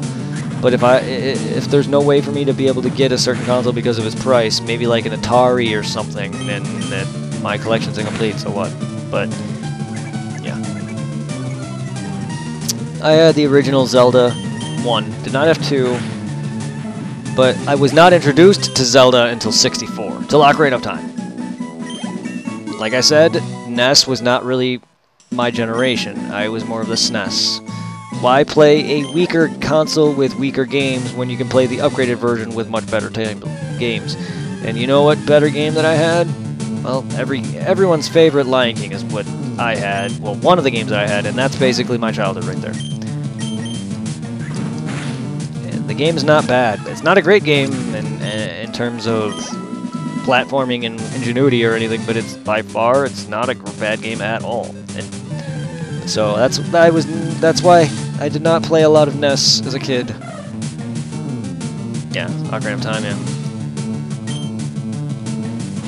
Same with Mega Man X. Like, my brother's friend brought it over and I saw them playing it, and that's when I was introduced to Mega Man for the first time. I was not introduced with the original Mega Man. It was Mega Man X. We've never had these games though. Mega Man Classic, Mega Man X, the later Zeldas was the first game I was introduced to. We did have the originals, or the original, but I just never played it. I don't think I got into NES until later, and I don't even know why I even did, because why would I backtrack to a previous generation? I don't know. I do like NES, it's just SNES is just SNES. It's SNESy. It's gonna get SNESy up in here.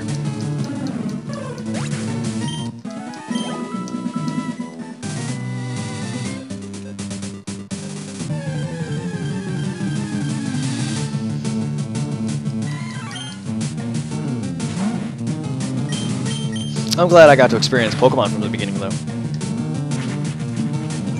Like, same as a kid, though. Like, I hear a lot of my friends who I grew up with, or at least the people I know who are big into RPGs, have beaten or played through most of the earlier Final Fantasy games and beaten them, like 7, 8, 9, maybe even 1 through 6 or whatever, but I don't have that.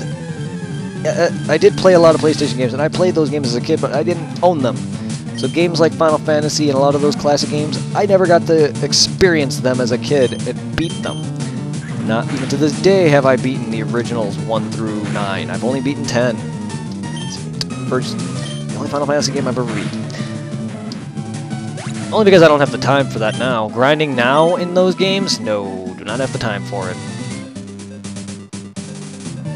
Like, I tried playing, I've never played it either, but it was due to Team 4-Star that I really want to get into it. Secret of Mana and the Secret of Evermore. Secret of Evermore, what I was playing not too long ago. It's another title made by Squaresoft, back when they were known as Squaresoft. So it's another Square title. If you want to look up Secret of Mana, I know you know of them.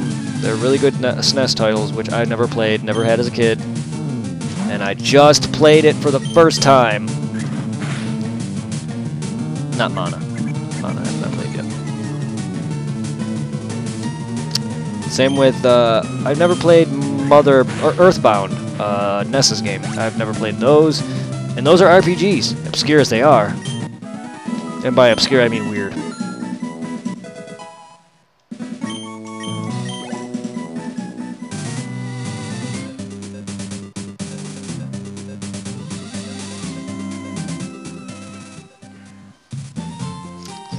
I'm just hoping Mario Odyssey steps it up for the Mario franchise. Because if it's going to be another... Oh, I doubt it's going to be another, but if it's going to be... If they keep making similar Mario games to how they have been, I'm honestly done with Nintendo. Pokemon is dying, sadly. You may not notice it now, people may not see it yet, but it is slowly dying. Hey though, I can't wait for Gen 8. On the Switch. Freaking Pokemon on the Switch, man. Jeez. I don't know what possessed them to make them finally make a console Pokemon game. Well, I guess as console as you want to get with the Switch. As console as you want to get with this motherfucker. Yeah, this is the Switch. Dang. You want to see how tiny this thing actually is?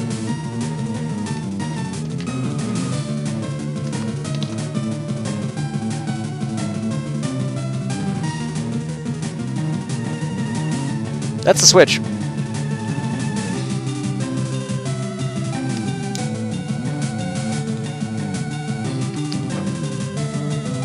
It is tiny. But I love it. Playing Pokemon in this would be amazing. But as handheld, it is still a handheld game. Or a console. Because it is... unlike the stupid Wii U... Damn it, charge. Unlike the Wii U... The Switch, yeah it is. Unlike the Wii U, the Switch can actually be taken on the go and played at home.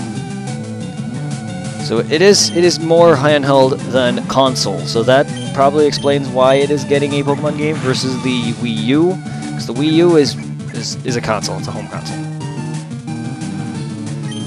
I can take that Switch to work if I wanted to.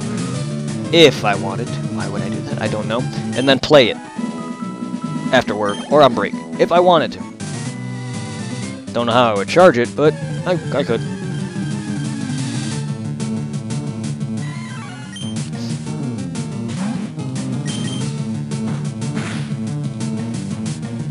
Unless there is a limit, I don't know. Because it'd be kind of stupid to market a handheld console, or at least a home console and / handheld console, and not be able to charge it on the go, so we'll see. Because right now it charges by sitting in its base, which it's not. There we go. It has its stand is its charging base, and I have that connected.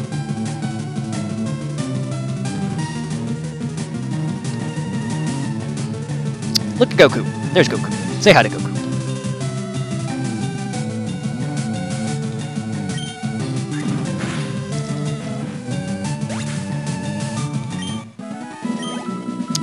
Yeah, that pop vinyl. That was one of the newer sets that came out. Kid Goku and Bulma. It's one of the newer ones. However, Bulma's is kind of dumb.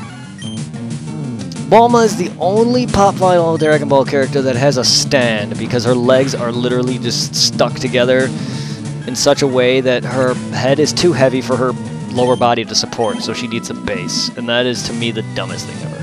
All they had to do is make her legs a little thicker, make her lower body a little fatter, and split and then split her legs, spread them, and then spread her legs a little. God.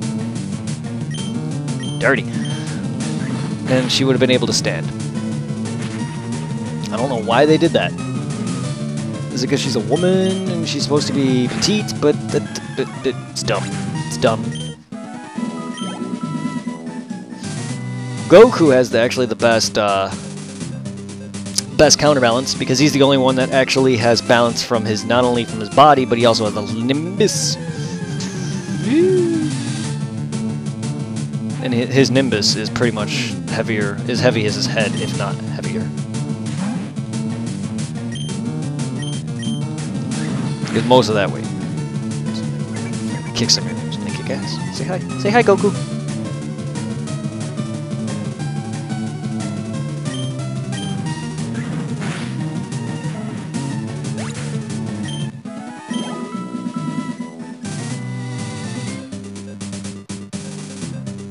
Also, the Switch.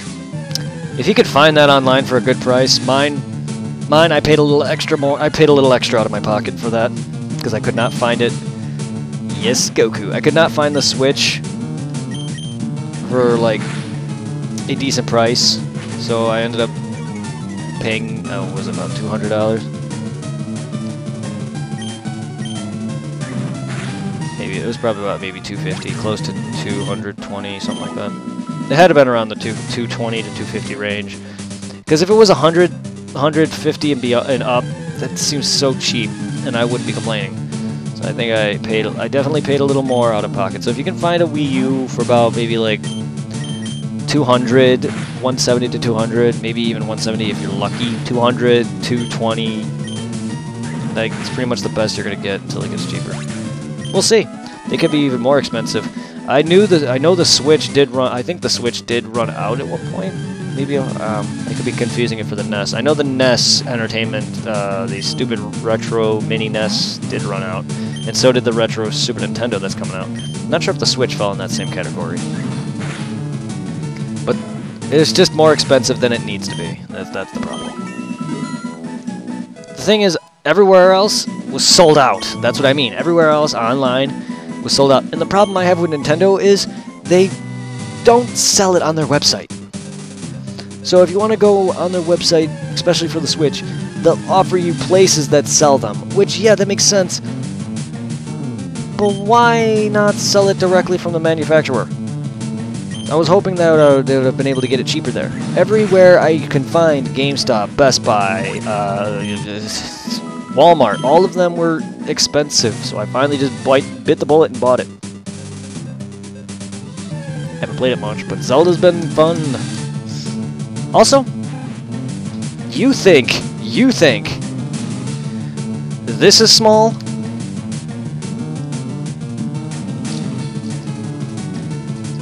Say hello to Legend of Zelda Breath of the Wild.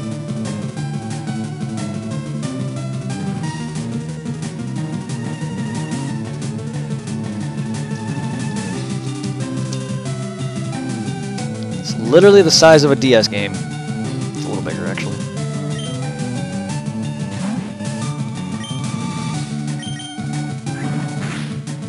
Wii U had discs.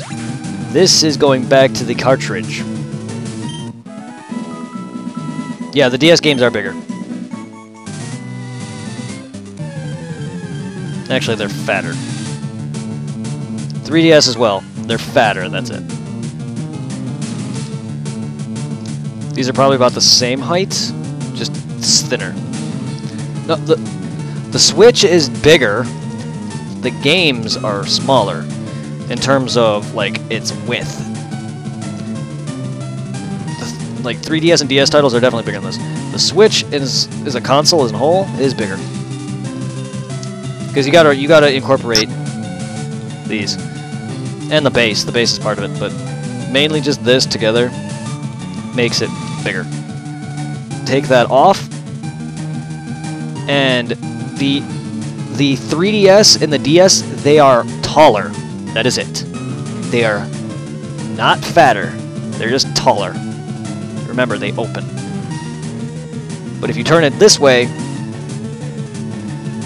it's the same size as a DS, if not bigger. In fact, comparison. Here's the DS without the controller ports, and my phone. My phone's right here. There, they're lined up evenly now. My phone is almost as big as my Switch. And there's the size of my phone.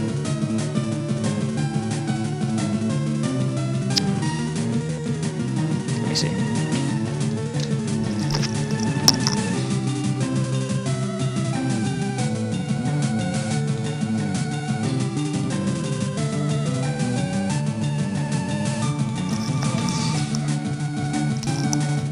I thought so. 3DS XL. Told you. That's all it is. Now it's bigger. Yes, technically the DSs are bigger. But in terms of closed, in terms of it being closed, they are not. It's also just fatter. This is the XL, so it's just bigger in general.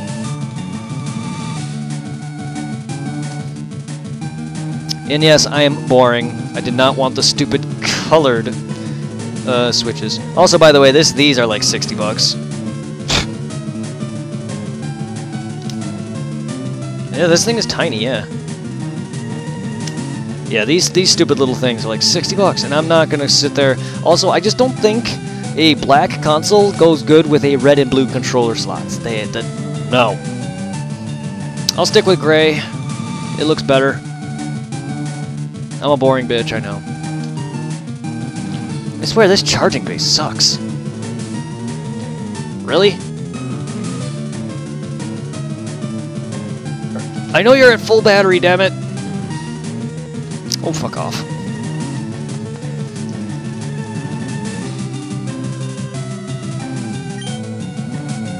Yeah. The gray is nice, yeah. Now, if the console was a mixture of red and blue, maybe, but I just don't see that working. But yeah, no, the gray is a real nice color. Oof, almost knocked my base. Almost knocked the base off my bookshelf. That would not have been nice. That would have been one broken. Well, I wouldn't say it probably would not. And at least the screen would be okay, because there's that screen. I have that really thick screen protector, which is like it's not plastic. Well, it is plastic, but it's a little thicker than normal phone screens. This is actually like tempered glass almost, or something. I forgot what they called it. It's not tempered glass, but it's something like that. It's thicker. Essentially, I'd be able to just sit there and drop a pile of rocks on it, and the screen would be fine. The protector, the screen protector, would not. Like when you crack your screen or whatever, and you have a screen protector on, most of the time the screen protector is just destroyed. Things go through it. Well, with this, the screen protector will crack, and it'll take all the grunt of it, and the screen will come pretty much less intact. But if you try to remove the screen protector, eventually it'll just start to crack in place, and eventually it'll just crack apart. Versus the other like thin plasticky screens, they'll get torn up.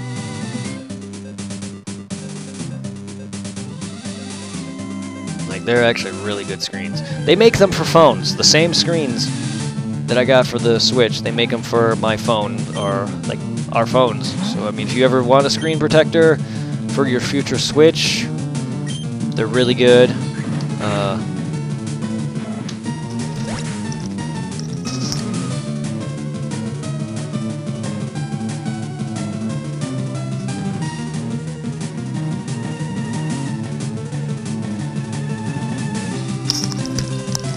I was correct. Oh my god. I was correct.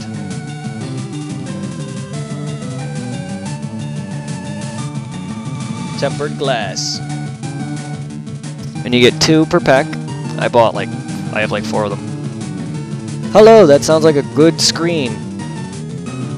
Are you talking about me showing this? I didn't know what part you came in and saw. I'm sorry. But hello there, JPEX.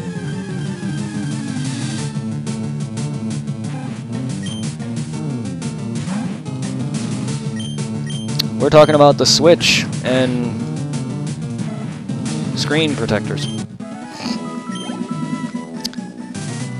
Welcome, JPEX. We began Leaf Green, and now we're just grinding right before our rival battle. Protector lulz. Yeah, no. I was explaining to my friend about the Switch and the protectors that I have, which also Android phones have these as well, and it's really good.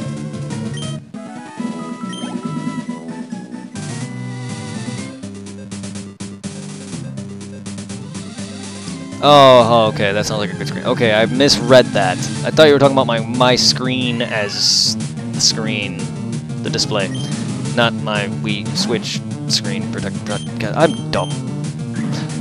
Excuse me, I am exhausted right now. I'm tired. But yeah, we were just talking about the screen protector. But yeah, like, I've seen videos on YouTube of a person doing that with his Android phone or whatever, and he had the same screen, and he just dropped it like several times from like pocket height, I guess. Pocket height or knee height, and into a pile of rocks, and then eventually took piles of rocks like this and just dropped them onto it, and the phone came out fine, and when he tried to take the screen protectors off, it just shattered in several places, and it just shattered like glass, and the only way to get it removed was to just take it off with like a knife or something, like a butter knife or anything like that, and then just peel off parts of it. Unlike normal thinner cheapy plastic protectors, scratch up a bunch, it goes right through it. I've been through so many screen protectors, so many like phone protector or phone screen protectors, DS protectors, even a PSP protector, and none of them worked long enough to stay on.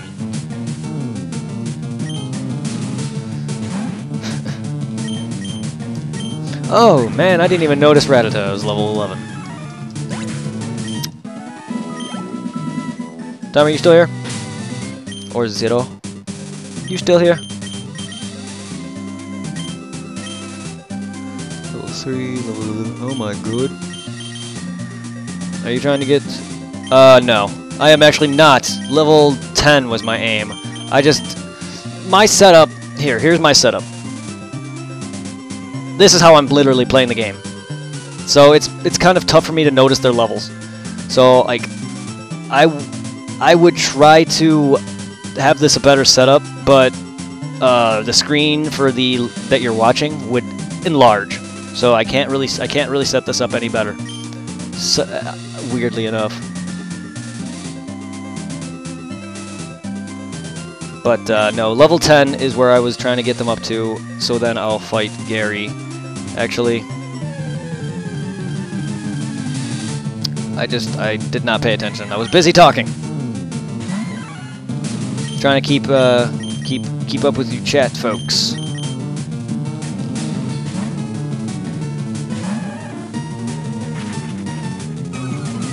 I'll probably actually just battle Gary right here and now. So used to not having Bubble in that slot. Forgot I put it there. Let's go, Bowser.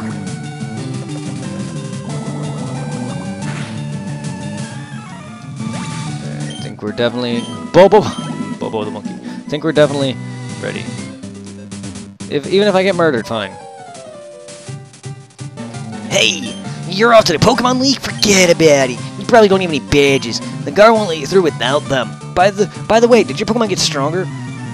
So, did you just forget about the badges too and try to go straight to the Pokemon League yourself, I would assume, seeing as you figured out that the guards kicked you out?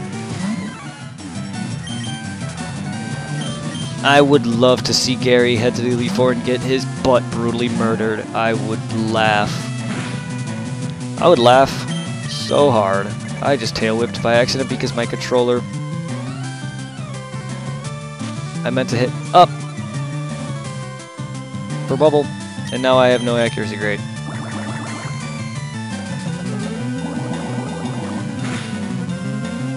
Oof. And for a stab attack, that did jack shit. I wonder if you are somehow a yeah.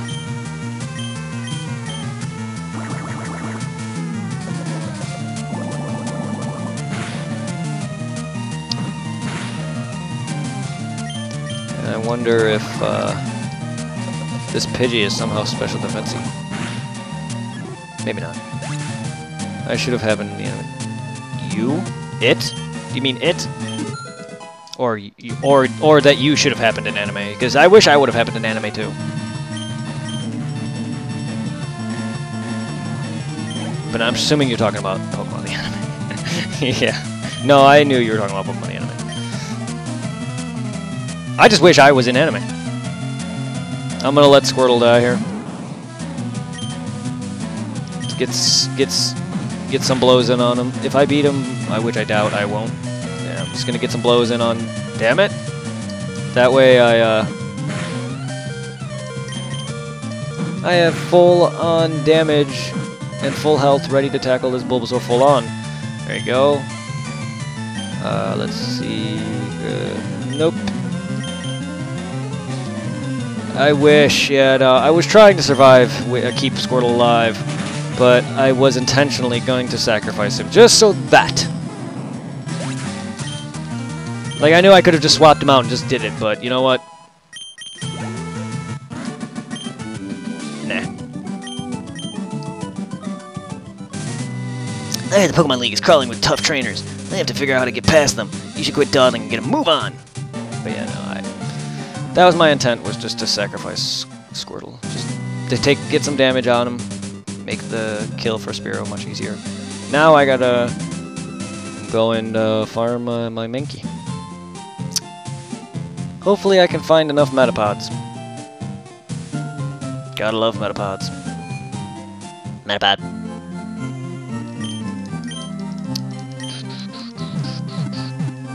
Ugh.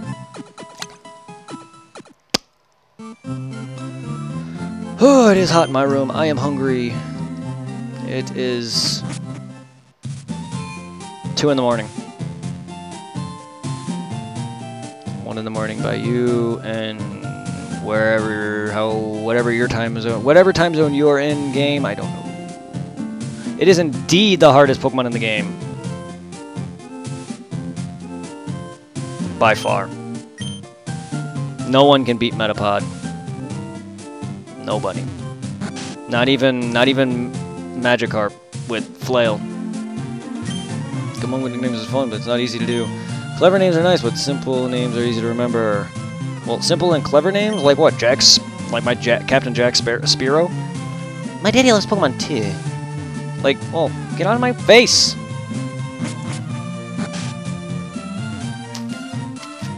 I swear, if I had a Metapod, I would keep it a Metapod. Just because he is the toughest Pokemon, the hardest Pokemon ever. Well, I've had my coffee, that's what I'm gonna get going. What is that red box you have there? Whenever you catch a Pokemon, the Pokedex automatically updates its data. Not even a Metapod. You don't even know how to catch a Pokemon. I suppose I better show you then.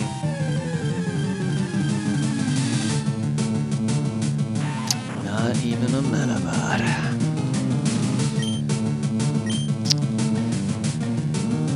Alright, this guy's had his alcohol, so he can go and shove it up his ass somewhere. Yeah, that's what it was in the original Japanese. See, Pokemon is very controversial. For a kid's game, this old man was hungover. I mean, come on. He's laying in the, like, even in the American version, he's laying in the middle of the road, and he wants coffee.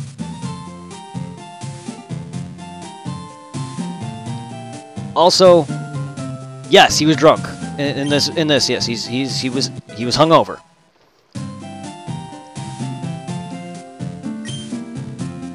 Basics of Pokemon Trainer. Yeah.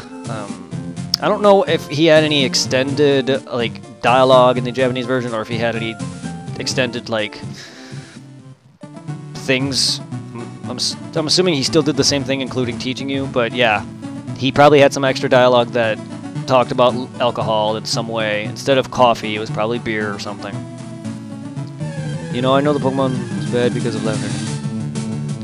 Yes. Lavender Town, man. Oh my god. Involving Pokemon death? Not just the music, just the thought of Pokemon dying was probably really, and still to this day, is very controversial in terms of the fan base. It's not brought up in a lot of other games, but Pokemon has gotten dark over the years. There's the particular spot in Black and White 2 when you go and meet the Ghost Girl and go through her house and her haunted house, and eventually find out that she was killed by Darkrai. Man, I know Pokemon has been dark. I know there's death. There's people who turned Pokemon into monstrosities and created it, but just the premise of a haunted house, a ghost girl that you somehow see. Oh, they had that episode where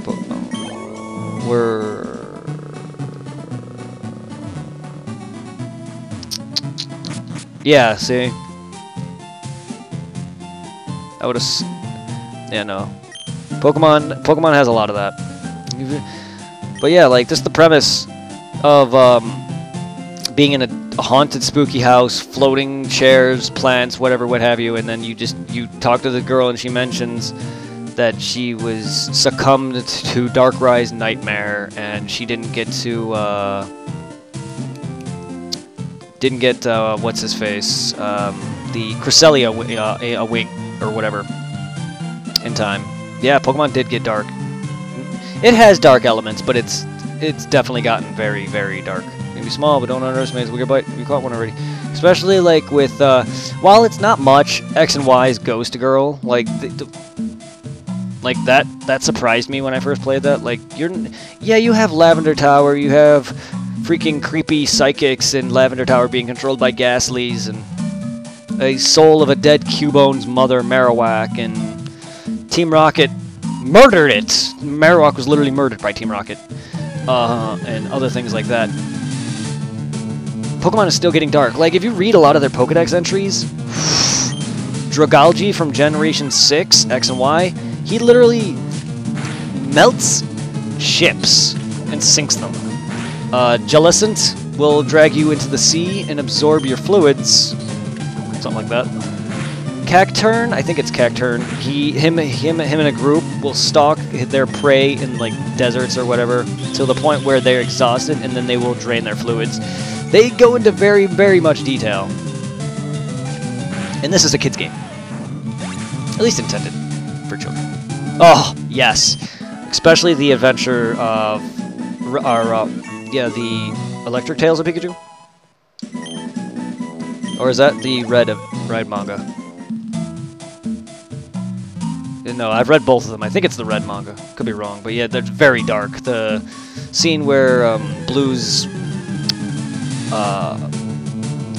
Charmeleon, also Absol, yeah, there's a scene in the manga, Blue's Charmeleon cuts Arbok in half and literally just murders it.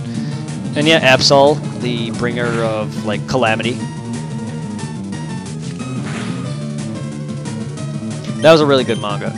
I really liked the Adventures of Red, or whatever, Pokemon Adventures, or whatever it was called. Really good manga, and I really liked what they did with, like, the Pokeballs, how you could see the Pokemon inside them. I just thought it was cute, but yeah, it is very dark. I read up until I finished up Gold and Silver, like the Return. Like, I've read from Red and Blue's, Yellow's Adventures, Gold Silver's Adventures. I've read, as much as it kind of started to bore me at this point, I've read through the Ruby and Sapphire, and then I got back to the Gold and Silver arc again when they came back. Then I kind of stopped reading after that. I also liked how a lot of the gym leaders were bad. I thought that was really nice. And also there was a touching moment with Mewtwo and Blaine. I thought that was really nice. But the whole like big fight with Yellow versus Lance, probably one of my favorite manga battles ever. It was a really good fight. In terms of Pokemon, at least. In terms of how battled Pokemon-wise. And then don't forget, in the Electric Tales of Pikachu, there's a scene with Richie versus Ash. Yes, I actually should look that up. I saw that, and I really should play that. I don't know, I heard it's good. I have seen it, and it looks really good, and it seems to follow. Lance is the beast. And it seems to follow the manga to an extent, so I should look that up and maybe do a stream on it. But Lance is a beast. Yes, I love Lance. That was an amazing fight. Lance, Yellow, and everyone.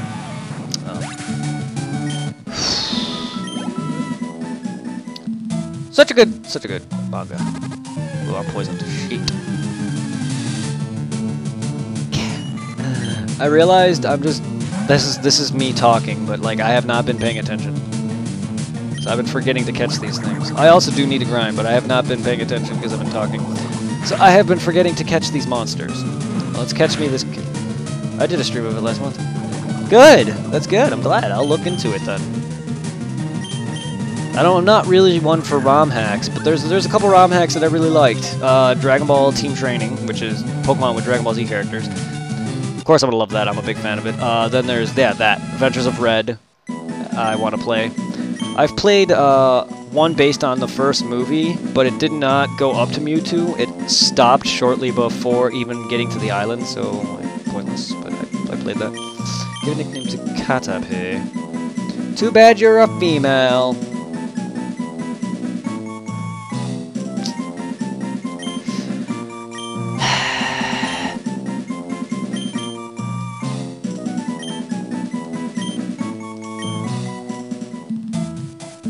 Yeah. I was looking forward to an epic fight with Mewtwo. And then I was looking forward to Ash turning into stone again. But no, yeah. A lot of the ROM hacks for Pokemon are kind of dumb though. They just keep doing the same like Fire Red, Leaf Green with different sprites. Like I did the Moemon one, or I saw that and I played a little bit of that. It's like Pokemon with chibi little girls, and I was like, I don't know if I should find this adorable or just plain weird. Because the thought of you using little girls to beat each other up is kind of even more dark.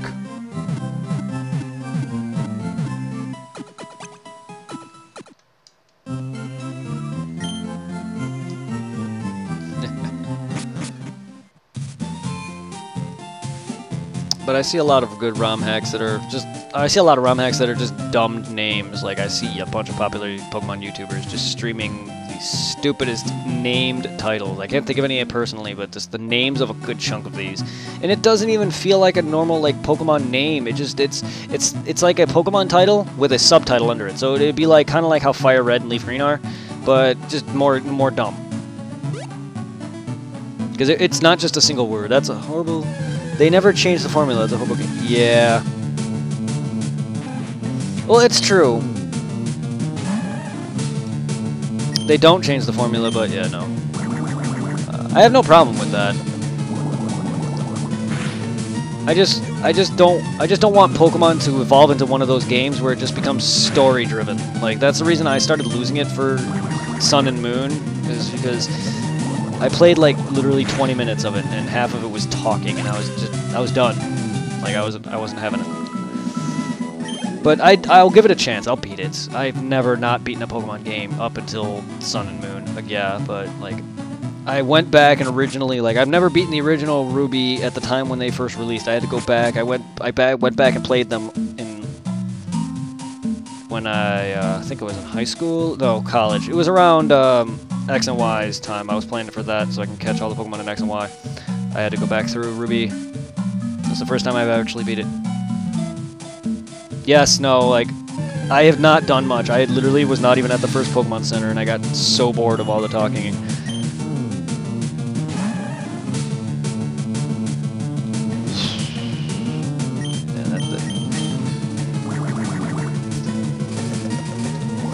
I want a Pokemon game to stay true to itself. Yes, have some story-driven elements, you can. Just don't make it story-heavy, how the last 3 generations have been. It's the reasons I'm not a big fan of Black and White to begin with. I love Black and White. I like them. They're good games. But it started getting more and more heavy on story. X and Y, while great games too, even more focused on story, and it's freaking... its post-game suffered. Omega Ruby and Alpha Sapphire, not as much as story integration because it didn't really have much of story at the time, but it added a lot more in terms of story, and its post-game was also garbage.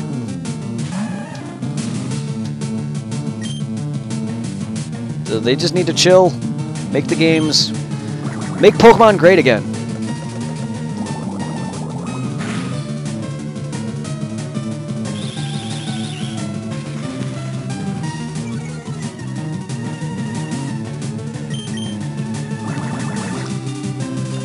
Also, I don't like how the idea of these Soul Silver, yes, Generation 4 remakes, Heart Gold, Soul Silver are the best. But I also don't like how what they're kind of doing with the Gen 7, like with the whole Hawaiian theme. I just feel like it's hello. I feel like no. I just don't like it. I just find that kind of dumb. Like, I do like that it's based off Hawaii, but the way that they are, like, I don't know. It just doesn't sound like Pokemon names to me. But no, yeah, Heart Gold, Soul Silver, hands down, by far. Generation 4, by far, is one of my favorites. Gen 2, though. The reason I love Heart Gold, Soul Silver much, Generation 2 is my favorite generation of them all. Gotta catch 'em all, Pokemon. You found your 6th? Yes, I did. Yes, I did. And he's one of my favorites. Well, not particularly Pikachu. Raichu, however, is my favorite Pokemon, besides Blastoise. Squirtle will be my favorite because he was the very first Pokemon I started with back when I was a kid in the 90s. But Raichu... Yes, no, I was into Pokemon long before them, but Generation 2 is what cemented Pokemon for me. Let's see, what gender? You're a male. We're going to name you. I'm going to name you after Richie's. No. Back. Okay, B. I'm going to name you after Richie's Pikachu. Sparky. That's because I'm original. But yeah, no, Gen 2 is what cemented my love for Pokemon. And I still, to this day, out of all the Pokemon games I own, not counting the newer ones, because of course those are going to not have gotten stolen, because every all my Pokemon games have gotten stolen. Generation 2's Crystal version is the only one, besides the next generations, that I have that are original. Yes, Sochi, yes, I know. I've always, ever since that episode with Richie, I fell in love with that character, I fell in love with that fight as a kid, so I've always named my Pikachu after him, and like his Charmander. I haven't done it in a while, but Charmander, I would name him Zippo after his Charizard, Sparky after his Pikachu. I've always loved, and Sparky's a clever name. And isn't the stupid electric? I wouldn't even go far as to call him electric, but the stupid dude from Pokemon Go, isn't his name like Spark or something?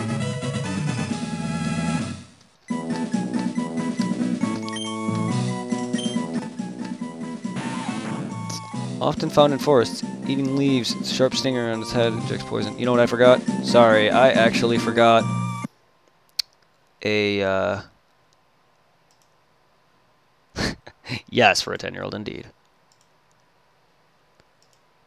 No. Yeah, no, that was just a very awesome thing. Richie and Ash's fight. Too bad Ash's Charizard was a dick. But yeah, I forgot about this. Sorry. Again, there might be times where I need to be reminded. There you go. Pikachu's now in the layout. Woo!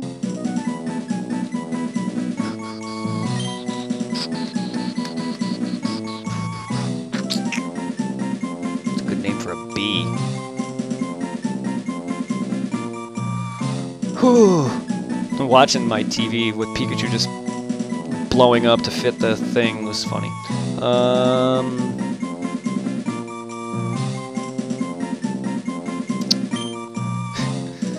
Hex. You want to name him Hex? Or I was gonna name him Sting. Hex sounds a lot better than Sting. Let's do it. I don't know why capitalize. Hex. There, see? I'll take requests.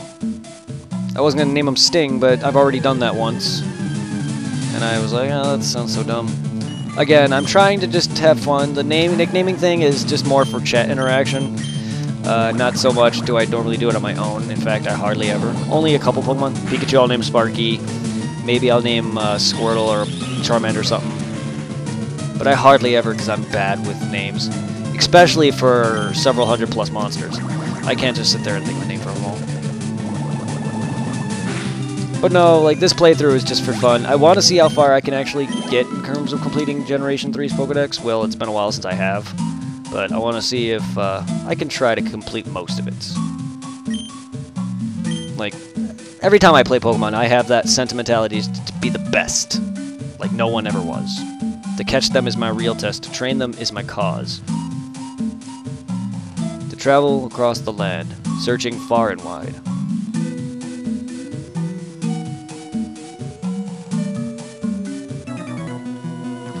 You can't jam out if you're a Pokemon trainer. Yeah, Pokemon, come on, let's battle. That's all. That's a tall task. Yeah, unfortunately.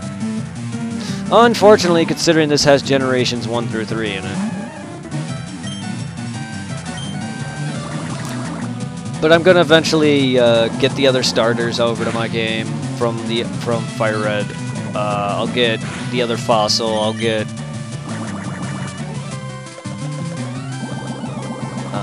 whichever of the stupid rare monsters that are like Electabuzz,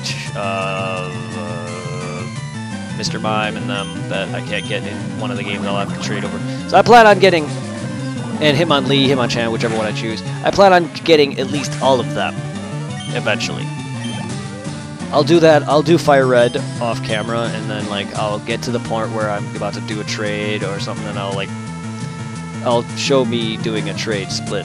The rare 4, yes, the rare 4. Mr. Mime, Electabuzz, Jinx, all of them. My underwear is always... Okay, Tartarkus, thank you for that information.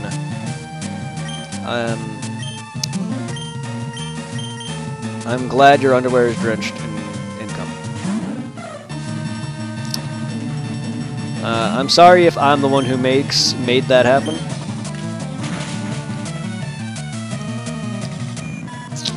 It's been a while since I've done that.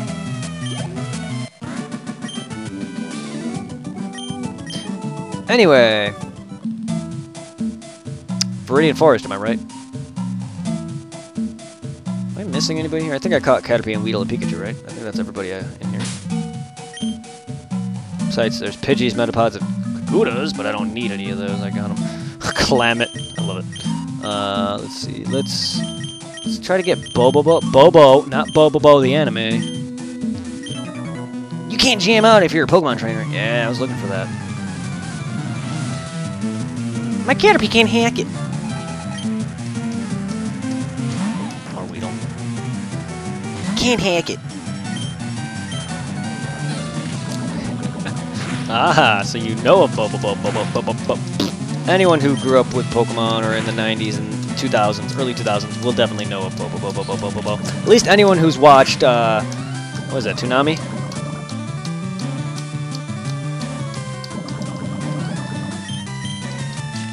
I don't feel like that was too adult enough. Could be wrong. That had to have been Toonami, correct?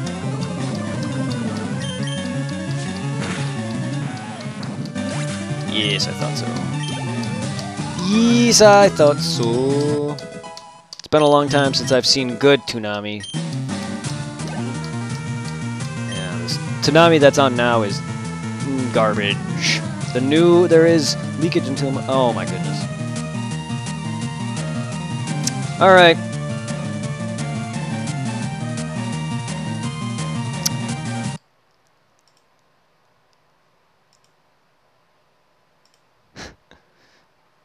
Thank you.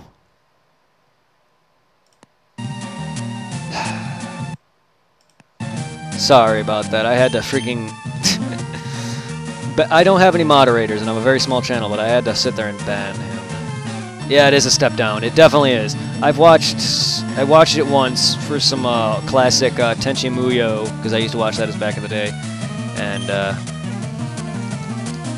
didn't like how they I just don't like how Toonami's now on Adult Swim. Like, I saw it that first day when they brought it back for that April Fool's joke or whatever. I just don't like what they did. Like, they combined it, and it's now Adult Swim is adult shows, sort of. And then Toonami was more meant like some of the earlier kids who were like getting out of school can watch like anime from like Dragon Ball Z to Naruto, and then stuff like Powerpuff Girls. And then you got Adult Swim where it's got stupid shows like C-Lab 2021, adult shows like Inuyasha and Cowboy Bebop, and all these more like adulted toned series. It's definitely something an adult would understand these jokes from, especially like C-Lab 2021 or any of these other dumb Adult Swim cartoons. It wasn't important. Oh no. Oh no. I would assume. At least it's back, I guess.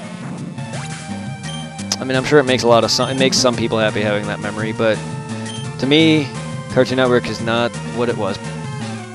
Plus, I don't have cable in my room. But yeah, no, Cartoon Network is definitely not what it once was. I honestly stopped caring about Cartoon Network like mid-2000s, shortly after Toonami left.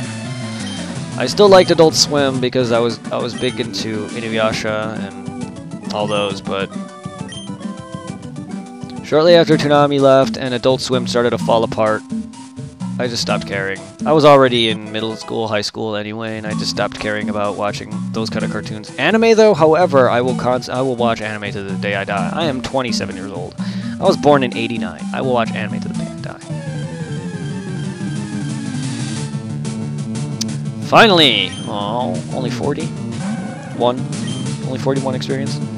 Well, I'm not going to be getting all of that. No, am I? Well, then never mind, don't matter. Oh yeah?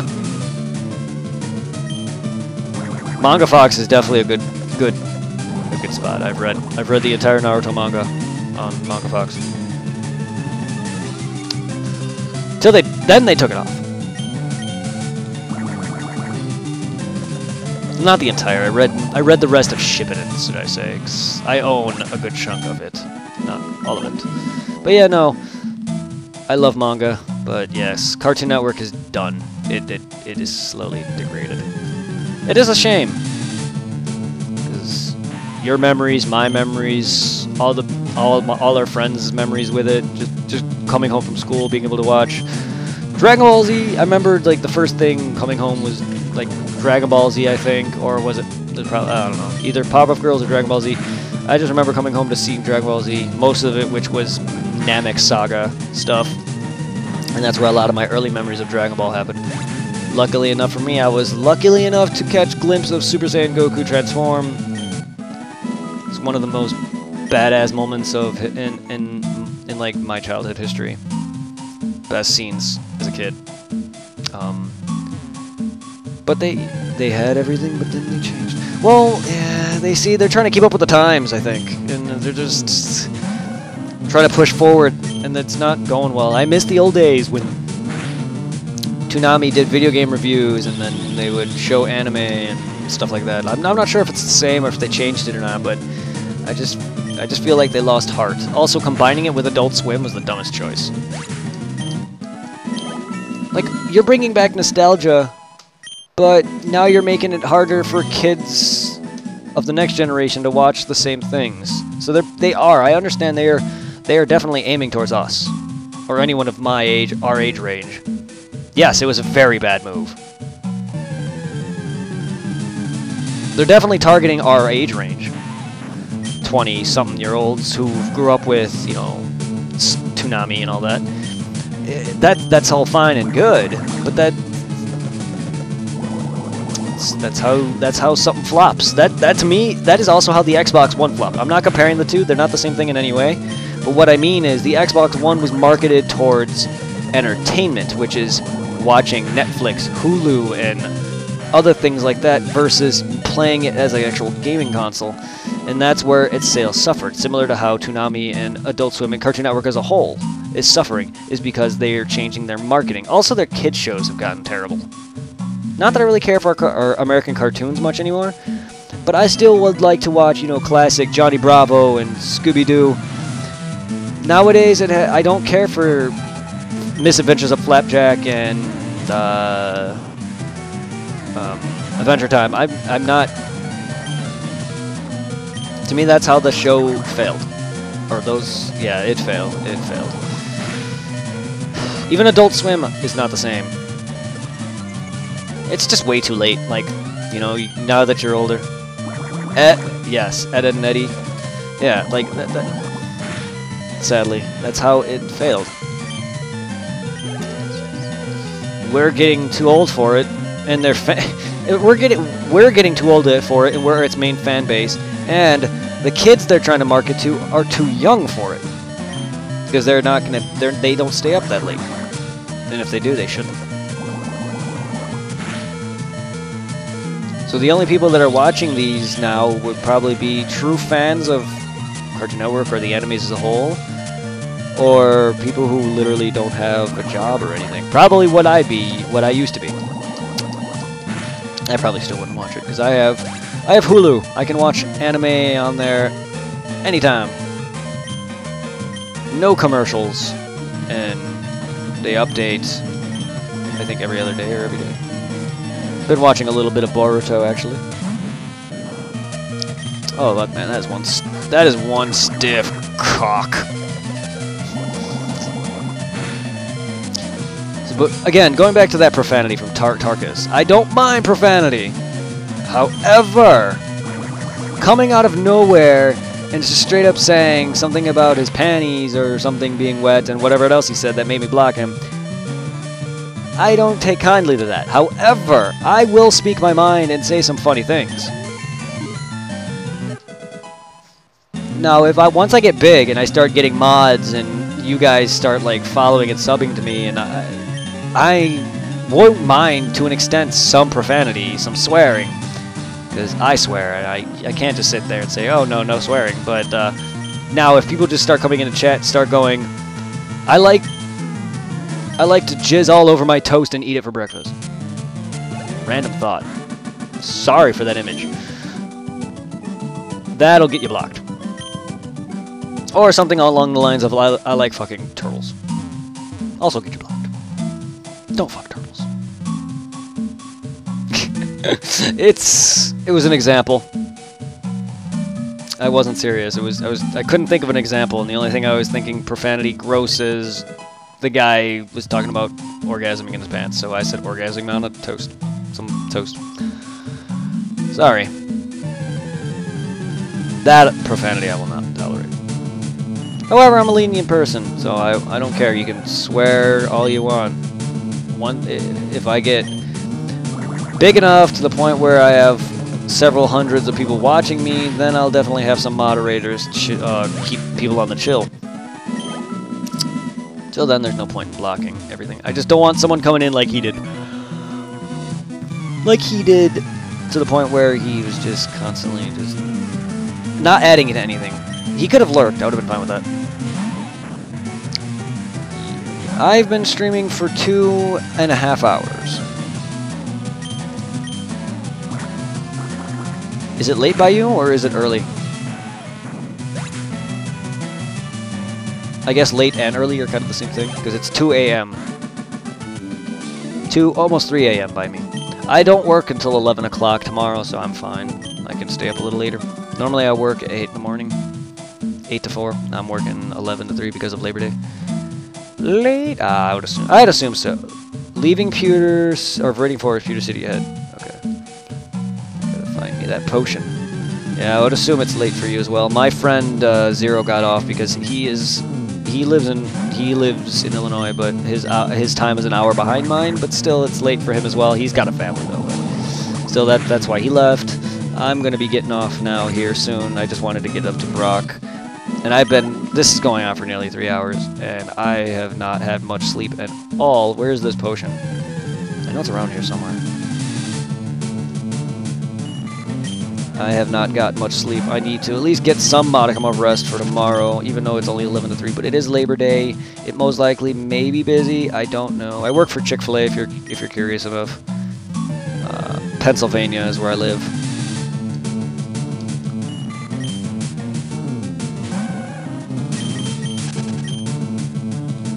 Damn!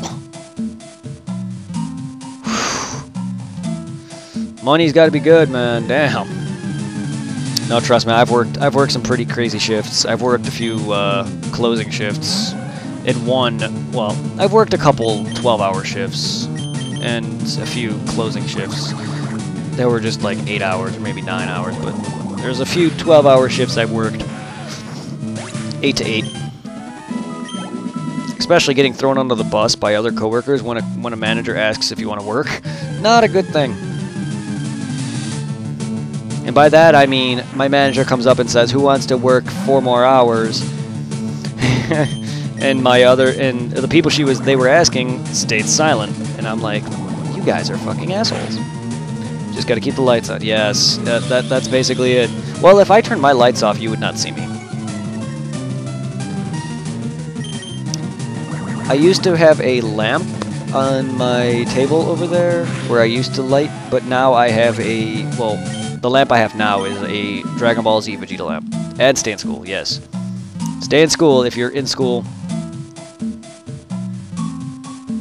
But yeah, the lamp I have now is just a Dragon Ball Z like Vegeta lamp of him shooting a blast, so it's very bright, but it's too bright. It's not like, and it's blue, so it's not very like luminescent where it's like this where you can see. It'd be very blue and it'd just not look good. So unfortunately I do have that annoying light right here. Otherwise I wouldn't. And I think my old light looked better with my camera, but until I get a bigger room and better setups and out of my parents' house. Yeah, unfortunately, I did not have much luck with jobs back when I lived in Illinois, so I'm still living with my parents.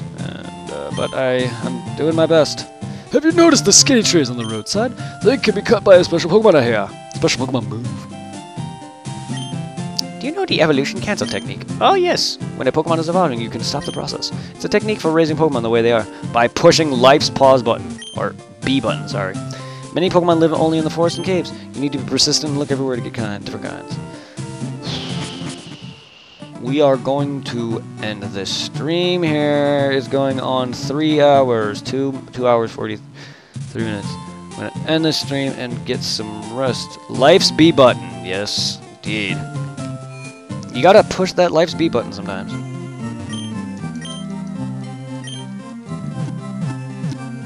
And B button, because I'm using the original actual SNES controller, so it is an actual B button that I'm hitting.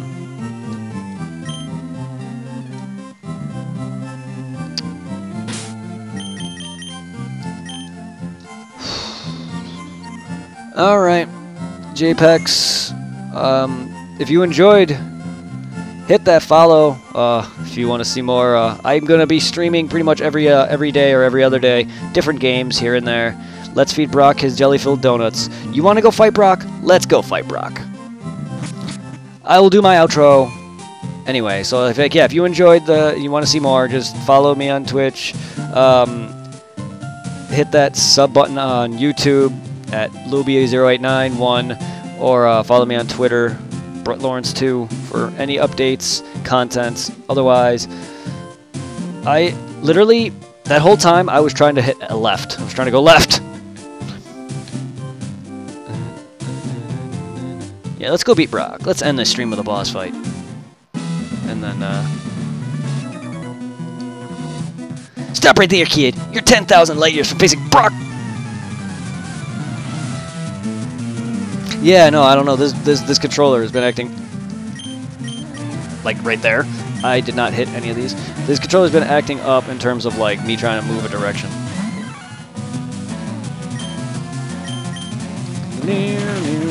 Oof! I am. Wow, you are. How much damage does it do? God. Well, I'm not taking any chances doing any buffing or debuffing. I'm just gonna low kick you to death if I can. Nope. Nice try though. I was not expecting Mankey to do that well. Yeah, well, not gonna risk it. Just gonna murder. Honestly though, I was not expecting Mankey to do as well as he did at a level 10 Geodude.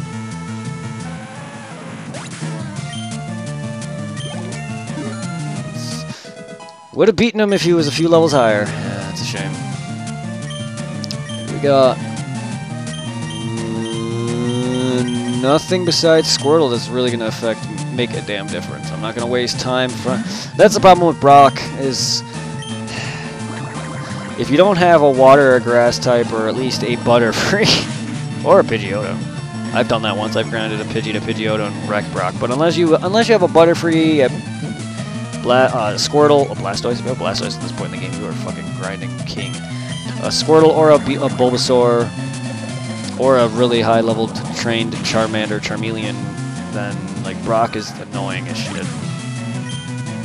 Butterfree, yeah. Butterfree will wreck his face. I normally always get Butterfree because it is the fastest Pokemon to like evolve early, and he gets confusion, and he usually wrecks Brock for me in a matter of seconds, if he can survive a rock throw or anything. But yeah, Butterfree is usually what always brings the gold. More so than most of my starters, because usually for a longest time I did not choose Squirtle, even though he's my favorite. I would always go with Charmander for a while, and don't know why. Don't know why. I've always just wanted Charizard because he's part flying, and I used him as my slave for fly. Not that I personally care for Charizard or anything, but I always got all three starters anyway. Charizard and Blastoise were always on my team in the end, but Charizard was just one of my main flyers, because towards the end of the game, Pidgeot falls apart. But yes, Flying Tank, Butterfree, man, fucking destroys. I don't have a Butterfree yet, so we're not going to be using him, but sure. So you're here. I'm Brock, Pewter Gym Leader. I didn't talk to his trainer friend because he mentions that I'm not as hot as Brock. My rock-hard willpower is evident in my Pokemon. My Pokemon are all rock-hard. God, enough of the penis jokes, and have true great determination. That's right, my Pokemon are all penises. Haha, you're going to challenge me. You know that you lose. That's the trainer's honor. Compels you to challenge me. Fine then, show me your best. Well, the only penis he really has is Onix, I guess. I'm sorry, every time I talk to Brock, and he's talking about how hard his Pokemon are, I cannot stop to make a joke. Especially when he has a literal rock snake on his team. I'm glad you enjoyed that chuckle there. I am not losing you again, Mankey. You're leveling. I want you to level up and at least get some decent amount of levels off this Onix that's going to be appearing. And I miss playing Leaf Green and Fire Red. While I may not have loved Fire Red and Leaf Green in terms of the games so much as I liked Red and Blue, or Gold and Silver specifically, they were good remakes, just put in a bad generation. But it's the biggest. Oh, yeah, it is the biggest. It is indeed the biggest. I just wish, yeah, the remakes, they were put in Gen 3, so that's why I didn't like them as much, especially with a lot of the extra content. Oh, I'm not looking forward to doing the islands. Just to get Mewtwo. That whole bull crap. That's, for side game content, I did not enjoy the whole Sevi Islands. That to me is what ruined the game for me. At least that segment of it. I remember doing that one time so I can get myself I wanted to go after a shiny Mewtwo. I never got it, but I ended up going after Mewtwo in Fire Red or Leaf Green. And just to get him, man, you had to go through the entire Sevi Islands and and fight Team Rocket. So annoying. No, I'm not looking forward to doing Sevi Islands at all. No, I will be playing this game through start to finish. Stream-wise. Took you for granted, and so I lost. You took me for granted. Huh? I don't get it. JK. As proof of your victory, I confer on you this official Pokemon badge. I received the Boulder badge from Brock.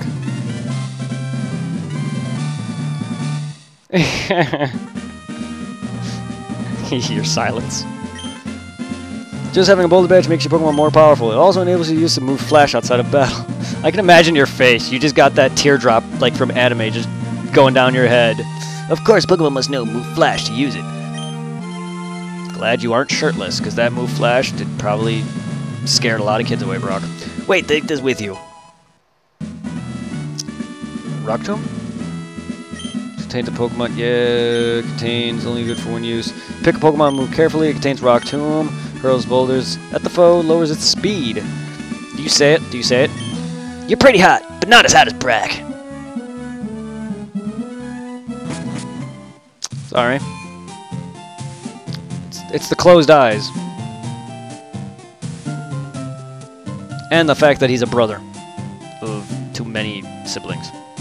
He's the oldest brother to many siblings. Brock is hot, yes. It's the closed eyes, man.